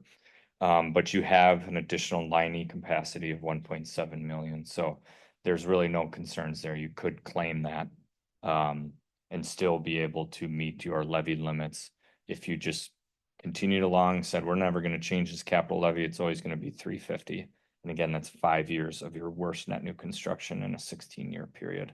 So the likelihood of that happening is probably pretty low, but it's a good financial stress test to put on to understand, you know, how are these decisions made year over year, and when do we strike in terms of making our budgetary decisions. So then on the next slide, I will summarize some of those findings. So again, both scenarios do assume kind of the lower, half of your 16-year average, and we ultimately took kind of a discount of your 2020 through 2024 average to get there. Scenario one, we do run out of that levy capacity because we're not using abated debt. So hopefully that highlights the importance of, if we're gonna use this abated debt claim because we are having net new constructions, it's okay to do so. If you just do that and are not using abated debt, it would put pressure to delay capital or increase debt, right? If you kind of say, oh, we've hit our limit, that can cause problems for requiring future borrowing, or you just got to kick the projects down the road. Scenario two, that acknowledges we're just going to levy what we need to levy and keep it at a 350. The one thing I'll acknowledge there is that it actually is a tax bill difference of $151 over that entire period to that sampled property. Again, that would be much higher if we're thinking about like commercial properties or higher valued properties. But it does provide an additional 700,000 long-term. So in honesty, the recommended approach is kind of find the middle ground and do what you're comfortable with as it relates to tax rate and tax bill impact. I would kind of, generally recommend non-revaluation year. A frozen tax rate isn't the worst thing if it provides you an extra $300K. So you can downsize future interest costs. Any questions on that? I know that's a lot. Trying to explain what's going on upstairs. Okay. So then the next slide is expenditure restraint. One element there is this is kind of an annual evaluation of where we get to for a shared revenue payment from the state. There is a limitation on how much that can be, unless you're thinking about last year, because they actually eliminated that limitation. So technically we had an infinite ceiling. But this year the ceiling's back. And the one point that we just want to share here is it's 60% of your net new construction. So that 1.075 becomes 0.645. And then you get to add CP, the consumer price index on top of that. So your expenditure restraint is 3.8%, based off of the increases to the general fund expenditures, the increase that and the increases to the levied for other funds, which is included in this calculation. There may be a year here where we miss out on that. If that is the case, and presumably I'm back here on the 26th, I would highly recommend, if we're acknowledging that we're not going to get expenditure restraint for 1 year, that we put in a mechanism in the budget that's money not to be spent. So you do a contingency, and we, for most communities, literally tell them, call it an expense line, contingency ERP, do a revenue line that's fund balance ERP. These are things that don't exist, but it's a way to make this better, because you see in future years, based off of the linear trends and a flat CPI, we may not qualify in future years as well. You can cook your ceiling as high as you want, because if you're not gonna qualify, let's really not qualify, right? And then the next year's qualification, now your ceiling has it goes ceiling, then next year, that's your floor, ceiling, floor, ceiling, floor. So, this is kind of a way to make sure that you qualify. Again, it's a budget to budget calculation and is not a budget to actual calculation. So just a thought process, there, as it relates to, making sure that we qualify for expenditure restraint. These are due May 1st of every year. So the communities that are kind of want to feel the most comfortable of, hey, we're not spending that money, just do a budget amendment in April at their April meeting and put in the contingency and fund balance applied, submit that to the state. Away you go. So it's just a mathematical thing, but highly recommend it if we're not going to qualify. Right now, we're projecting that you may not qualify. So you would have a chance to set that ceiling as high as you want. One community, literally last year, because it was automatic qualification that I work with, they said, we're going to put in 5 years of new hires. That way, if we decide to hire new people, we're never going to be bumped out of expenditure restraint. 2, at the end of the day, it's not a huge revenue source, but we don't want to lose out on dollars, too. So.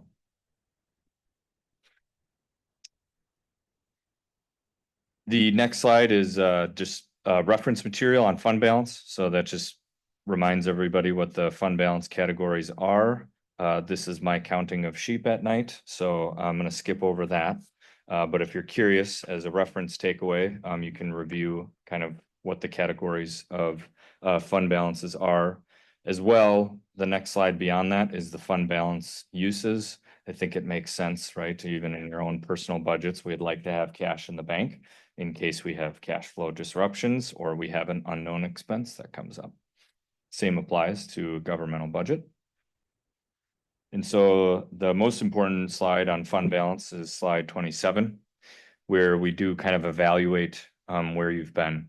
So the one thing that I will acknowledge, just looking at the actual years, right, which would be 21 through 23 on this slide, there is a trend that it is going down. So all is to say, in terms of the budgetary factors, ensuring that it kind of stays at that level. If you remember, we're at about a 7% gap now from the policy. And the other thing that I'll mention that I talked through with city staff is there's been pressure on the medians for S&P. So again, you're rated against your peers.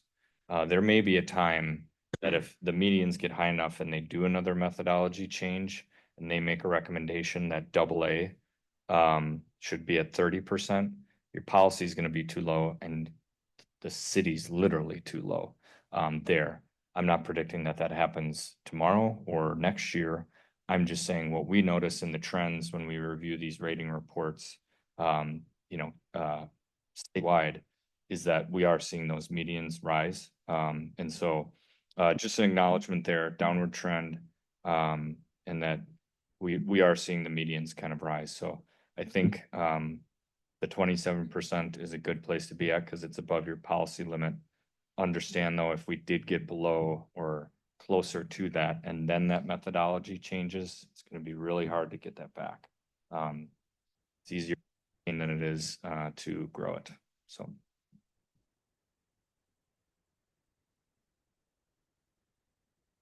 Then kind of final thoughts on the operating section is, this line adjustment is important. Again, kind of continue your budgetary practice that you've been going for, the higher net new construction years, think about the capital projects levy. And then make your final decision kind of based off of your comfort level on tax rate and tax bill implications. So hopefully reviewing that operating section helped. And then the final section that we have is the capital planning. Excuse me, second to last section. So this is your base case. This is just looking at your existing debt profile. And the only thing that I'll mention there is looking at the middle column, which is net tax levy.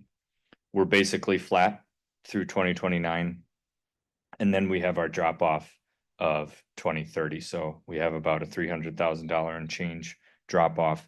When we're looking to structure debt, I gave a similar message to those of you that are on the utility commission, right? We're waiting for those drop offs every time that we're structuring in debt. We're not going to take you on a, tax rate roller coaster when we're looking to structure debt. So if you see the future structurings, understand there's limitations in early year principal, and therefore there's going to be weightings to 2030 and beyond for levy drop offs for debt service. On the next slide is the capital improvement plan. I just provided this for reference in terms of this is a city document, as you can probably tell. So that's probably a meeting for another day for all of you to kind of discuss the ins and outs of that, but I just kind of wanted to provide it for reference with this document. Then on the next page, the capital improvement plan tax impact. We take the planned borrowings for the next 5 years and structure that in to your debt service profile. So the other thing that we want to do, and I'm going to point your eyes to about 2 columns from the right-hand side, is that levy change from prior year. That's really what we're looking at to try to minimize that increasing significantly, but also maintain additional capacity beyond 2029. One of the reasons for that is 2029 is not going to be the last year you borrow, right? You're going to have additional projects beyond 2029. And so we do want to kind of leave some structure to start to not have this issue of kind of level, and then when we have new issues, we have to increase. So as much as we can, we're going to try to maintain some of those negatives in 2030. Like I said, from the base case slide, pretty much unavoidable at this point. That said, with this new debt on and your existing debt, the total costs to a sample taxpayer, and this one is frozen at $200,000 just to keep our minds sane instead of predicting 30 years of revaluations. We just kind of keep this at an EV tax rate. We would say the impact on a sample taxpayer would be about $5,259. That's existing. That's over 25 years. So then the next slide, this is just an evaluation of where this new debt puts you as against the statutory debt capacity limit for general obligation debt. That's written into the Wisconsin Constitution, and then your policy limit. So the statutory limit is 5% of your total EV. Policy limit is 3.5% of EV, of total EV. So you restrict yourself to the statutory limit, which is a good practice. It helps with your rating. But that said, we kind of provide on the right-hand columns where you sit as a percentage of the limit. I think the more important number is looking at residual capacity to make sure we do have borrowing capacity under our policy limit there. So, the minimum there is about 13 million of residual capacity, and that's already at the end of this year. So we're continually growing capacity, even with the new debt issues that are taken on. So literally, we are amortizing it faster than we're taking on new debt.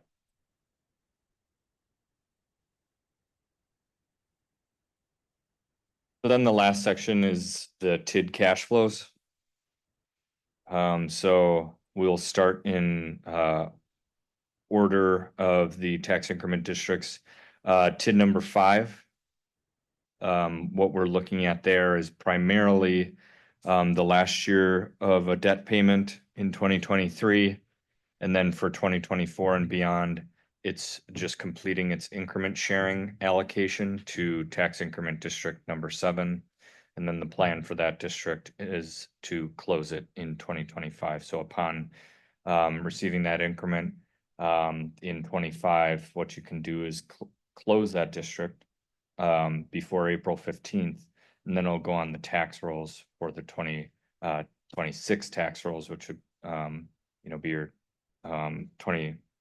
excuse me, 25 tax rolls for 26 budget. So we would see a benefit there, and that was pictured in all of our future projections. So that's scenario 1, that's scenario 2. Some of the limit on the tax impact that we showed on the operating section was because of TID 5's closure.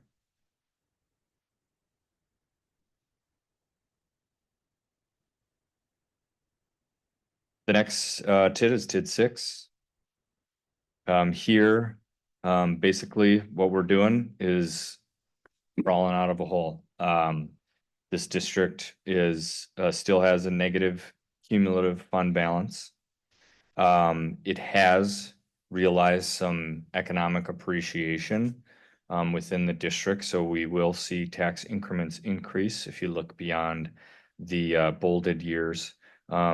We did keep the most recent valuation flat, however, just to kind of say we don't want to show any more economic appreciation, just to kind of see when this thing closes. Again, this is going to be an annual assessment to see where the values go within this district. And I would just acknowledge that the margin is pretty small when we show 2030 closure.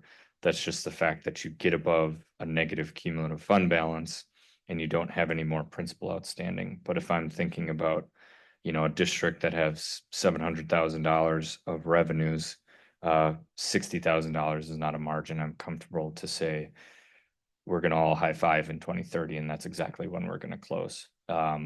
So I would just say, understand this is a take your time and see where the values go.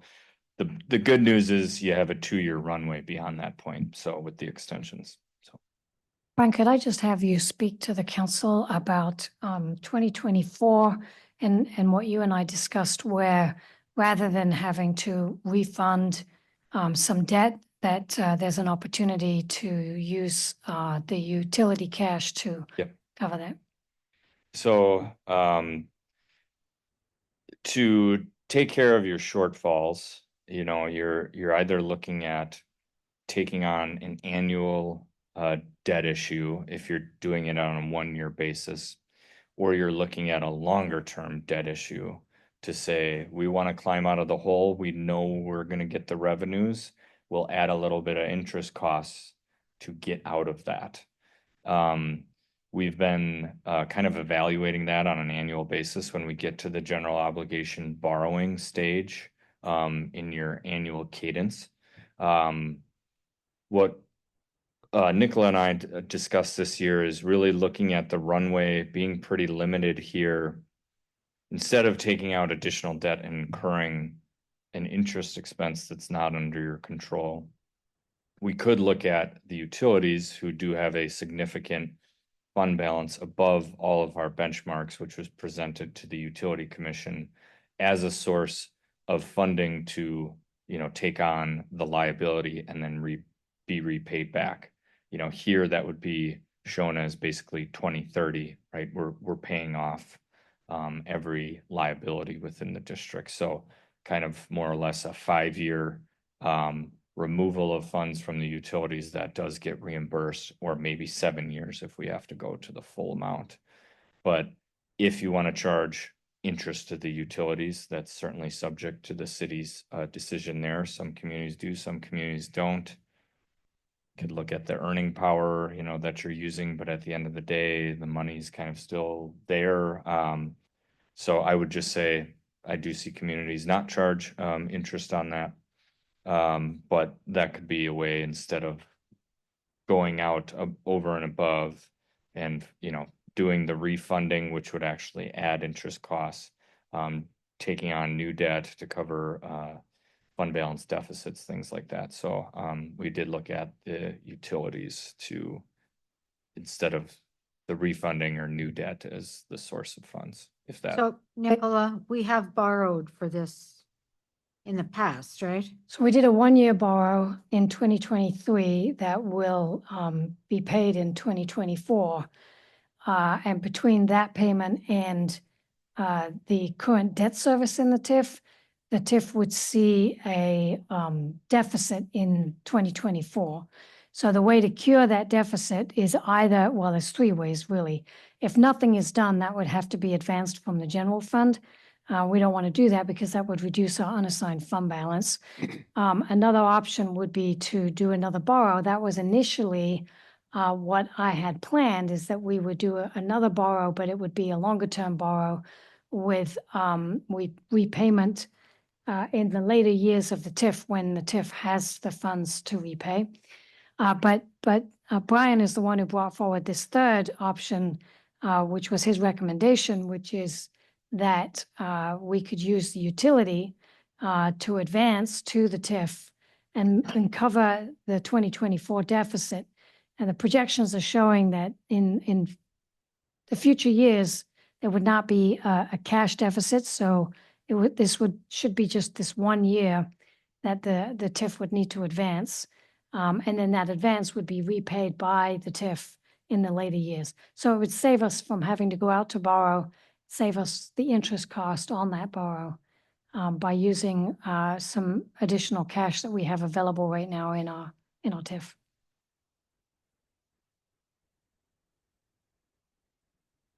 Sorry, in our utility is what I meant to say. Yeah. I have a question about that. By using the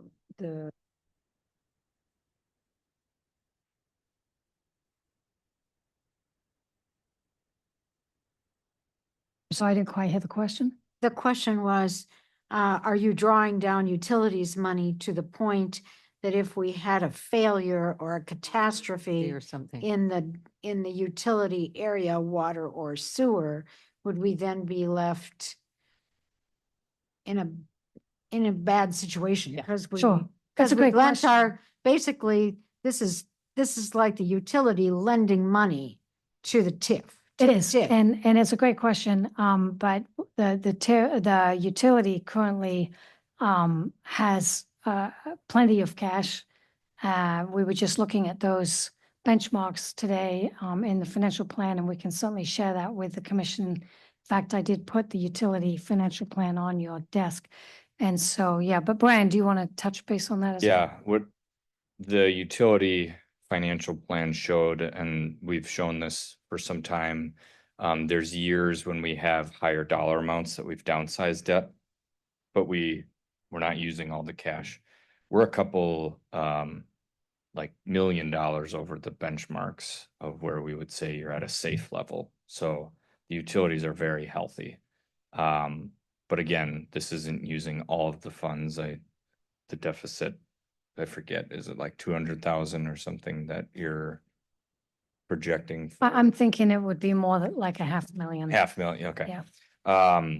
So looking at, using $500,000, we would still be above our stated benchmarks that we presented to the Utility Commission this evening. Is it also true that if we did do the borrow and now we have money to cover for the TIF from the utilities, if things were to go bad, we're our own bankers. You could slide the funds back to utilities and then still go with the borrowing mechanism to cover that, or? Yeah, you might run out of the borrow clock, right? With the TIF, at the end, being at the end of its maximum life with extensions. The other element that I'd add there too is you'd have to see where you're at with your expenditure period too. So you really couldn't incur new debt at that point for the TIF. So the utility can be a source of an advance for your negative cumulative balance that you just repay over time though. So that's like an allowable ongoing expense past the expenditure period. So a future borrow might be off the table. Yeah, because I think we're past the date for. We are, but we did have Qualls look at this and advise us on how we could do the borrow in TIF 6, even though it's past the expenditure period. So for refunding, not current deficit.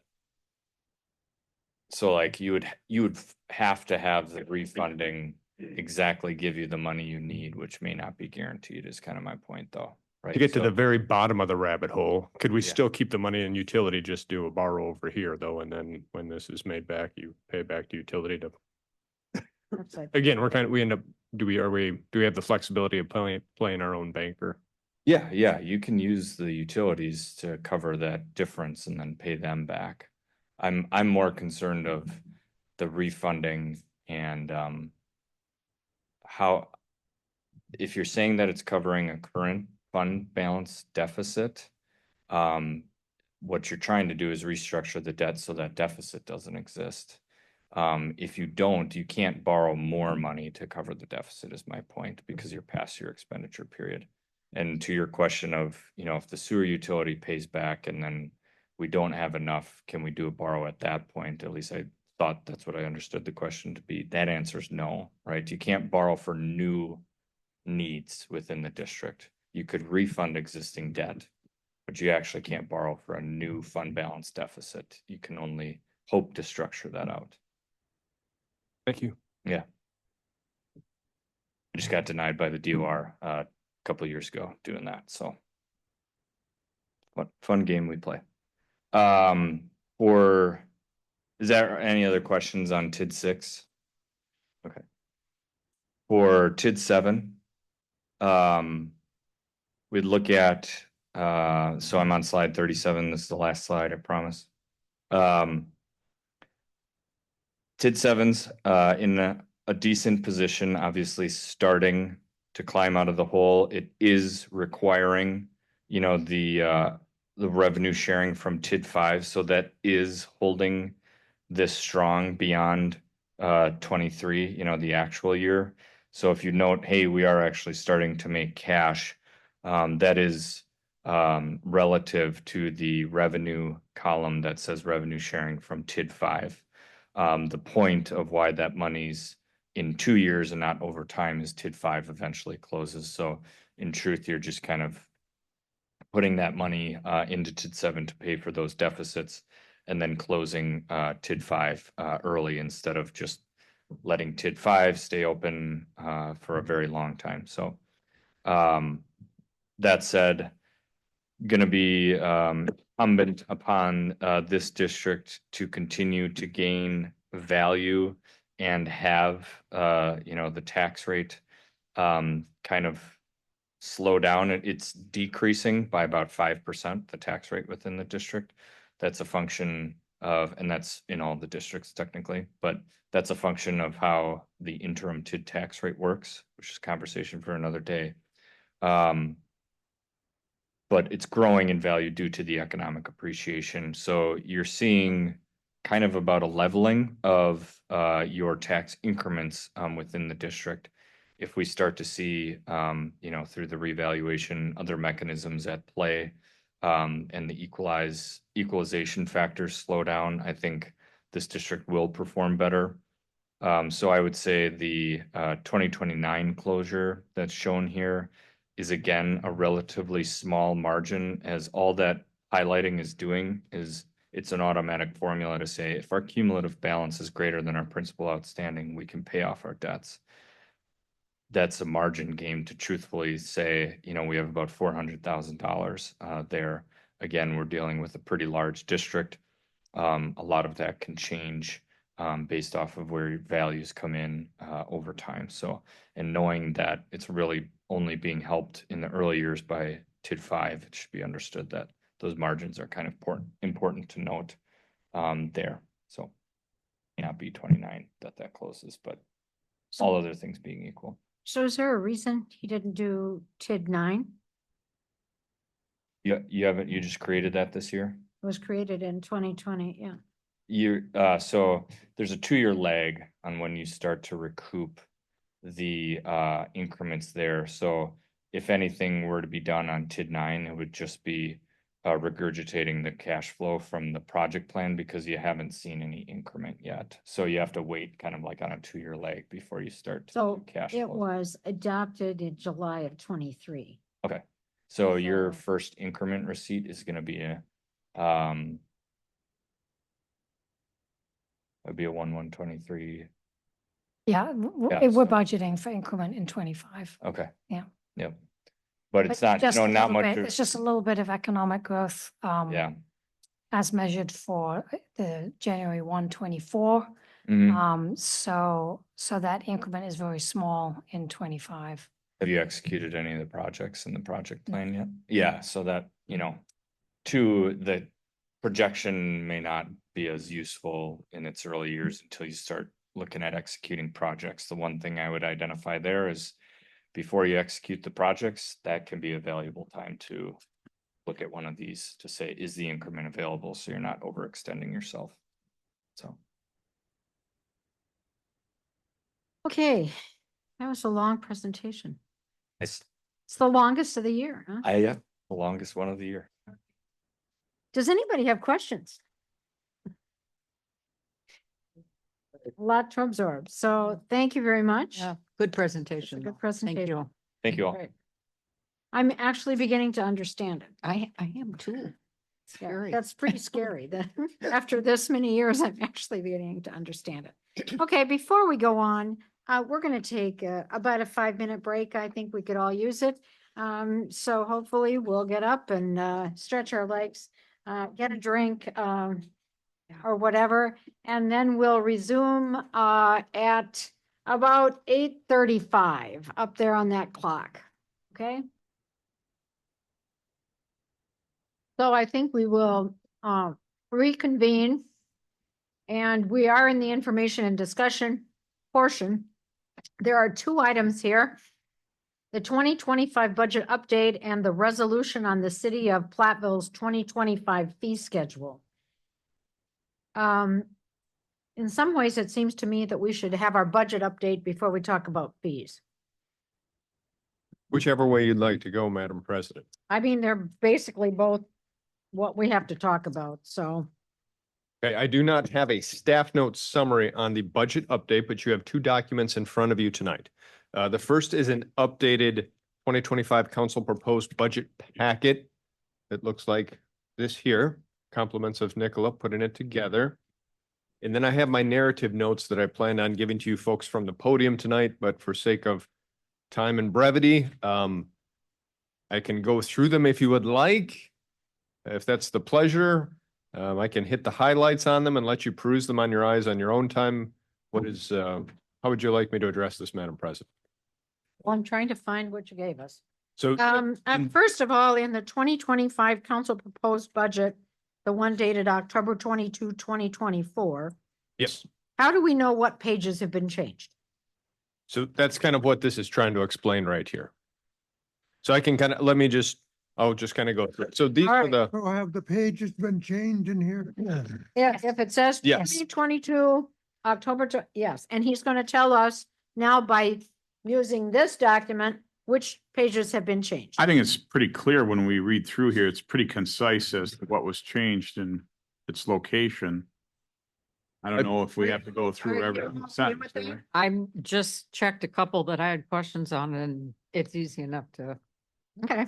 I don't want to be No, hiding things or Kathy transparent. had but- said to me, Yep. is it highlighted where it was changed and Yeah. how do we know what was changed and what wasn't changed? So that's why I asked the question because a Yep. council member had asked me that. question. Ken? Well, my question is it done like doing a new cost of the key? Can I have you say that again, Ken? And they change the key, the cost for things. Then they highlight the pages. Is that what you're doing? So And they again, you've show got, within the document, the cost change, but it's not done in this thing here. as far as- it's not done in On, like a, on page 1, you'll see the proposed budget summary. So I've highlighted the funds that were impacted by the changes that are in the city manager summary and notes. So you can see there that the general fund had a change, TIF 7 had a change, and the Bosky Center had a change. Okay. So in the notes put together by the city manager, it identifies, and perhaps we could just review them really quickly. The actual, can I see that? Yeah. Yep. So a lot of these questions were just informational in nature. There were not many actual budget changes that came about. The ones I'll draw your attention to, the rent expense in recreation programming. So recreation programming had a small amount of rent expense, $1,950, for using the Broski Center. That was eliminated from the recreation programming budget. So let me see what page that is. If you go to page 46, page 46, Okay, let me see. page 46, in the last column is the 2025 council budget. On the last line of those expenses is rent expense. You'll see that the council budget amount is 2,400, down from 4,350. So that is where that rent expense was removed from the Parks and Recreation Programming budget. And it was also removed from the Broski Center. Oh, sorry. Thought I was on the wrong page. Also, on the Broski Center budget, which is on page 52, you will see that there was a change in the rent income for the Broski Center that was from internal usage. So we took it out of recreation programming and we took it out of Broski Center revenue. So that was one of the adjustments that actually made a change in the budget. There were some formula errors that didn't impact the budget, but they are on the HR budget page and the debt service budget page. Those were just in the presentation. Didn't affect like the total levy or anything like that. Let's see. Flipping to where there was another actual change. So senior center operating expenses, which would be on page 51, right before the Broski Center. And this was a change from in the operating supplies from 200 to 2,000. So in the council budget column, you'll see that as 2,000. So it's an $1,800 increase. Okay. Then the Pine Street parking lot was now included in TIF 7. And TIF 7 is way at the end on page 62. So that's a $275,000 infrastructure item added to TIF 7. And then finally, room tax. So the room tax revenues and expenses in the finance budget have been reduced. And so that's on the finance budget page. So those were the actual changes that impacted the general fund, TIF 7, and the Broski Center. And we used no parking lease money for the parking lot. Yes, there is parking lease money used. So the notes say 50,000 from parking lot, the equity account, and then 275,000, I believe it was for, yeah. Where do I see that? Top of page 3 on the notes. No. The parking street. No, I mean, where do I see it on page 62? So on page 62, you see the 275,000. Right. The reserve funds for the parking program are not, then they are a balance sheet account. They do not appear in the budget. They're not an operating revenue or an expense. They're an accumulation of funds that ultimately form part of our fund balance, but they are assigned fund balance, not unassigned. So when we use those, we use them out of that account. So they're not like So we never see an accounting from that account. you so can, we never- certainly can, yeah, but Okay. it's not an expense account or a revenue account. It's a liability trust fund account. My question is now, we have some changes here, so when is the next time we're gonna have some more changes? When do we finally come up with a final budget? Will that be in November sometime? In November will be the final budget. The sheet that you see in front of you is kind of the drafted notes of keeping track of the changes. In fact, as we go through the process and answering the questions as we go through. There may be changes yet coming to the budget document before final presentation in November for consideration and adoption. And then, like we're going to be doing here shortly, there will potentially be changes in 2025 in which we're coming back to amend that budget.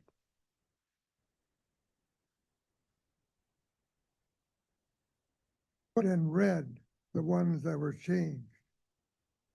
We can certainly do that. Instead of searching for it here and telling us where it is. I mean, I think you're spending a lot of time.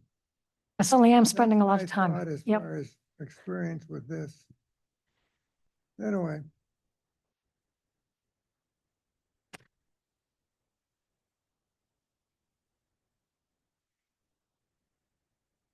Okay, so each, if there's changes to the budget prior to the next meeting, you will have another sheet like this. Including this one, this will be like kind of the running list of things that we've done, to That- keep track of it. Yep, and Okay. questions answered and. Okay. Anybody now with any other questions? I know we've been through this budget time and again. We asked questions at the meeting. Those questions have been answered or addressed. So any additional questions? Kathy? Just as an overview, I know we talked about the vehicle lease program. I'm assuming that the budget for 2025 is gonna stay the way it is. Are we looking at Here's the back. weighing the difference between outright purchase and leasing? Is that a conversation that's gonna be going on for the next few months or? Probably closer to the next few years, if not continuous, as we're going to continue to evaluate so- when it's appropriate to lease versus when it's appropriate to purchase. You'll see on page 7 of the report, it actually has a copy of our fleet and what we have. There's 2 tables in the back. On page 7 is you'll see our current vehicles are the ones there that have the monthly payment associated over on the right, 15 vehicles. Below that then is an estimate on the ones that would be eligible for buyout. Essentially, it comes down to we'd be eligible to buy out 7 of those vehicles at a cost of $170,000. The gist is that you'd have to have a lot more upfront, obviously, to do a purchase and CIP capital versus operational budget and less, but in a long term, you're paying more kind of a thing. But we do plan on evaluating it. I don't know if any municipality or county has quite cracked the code on having when do you hit that price point where it makes sense and it has not. But we are hoping to get some time and we've got some smart financial people on board. We're hoping to take a look at it in 2025 to understand what vehicles and what price points make sense. And whether to add vehicles or whether to let them lapse or whatever. Consider, a buyout and to do that, as we heard at our last meeting too, in some type of an incremental approach where you're not taking on an entire fleet and then trying to replace 15 to 10 vehicles all in one life. But the amount that we're looking at for the budget for 2025 is that 170,252. 126, 26. 126. correct. Yeah. Yep. Okay, all right. On your little chart, what does the X mean? That we don't have them anymore? They're gone? On page 7? Where there's X's and L's. So X must mean we don't have that anymore.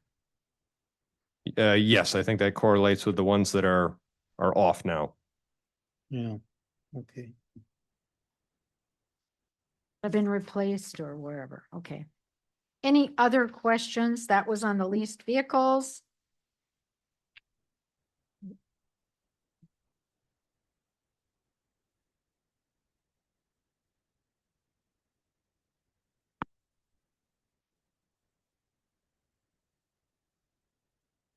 Okay, how about now the fee schedule?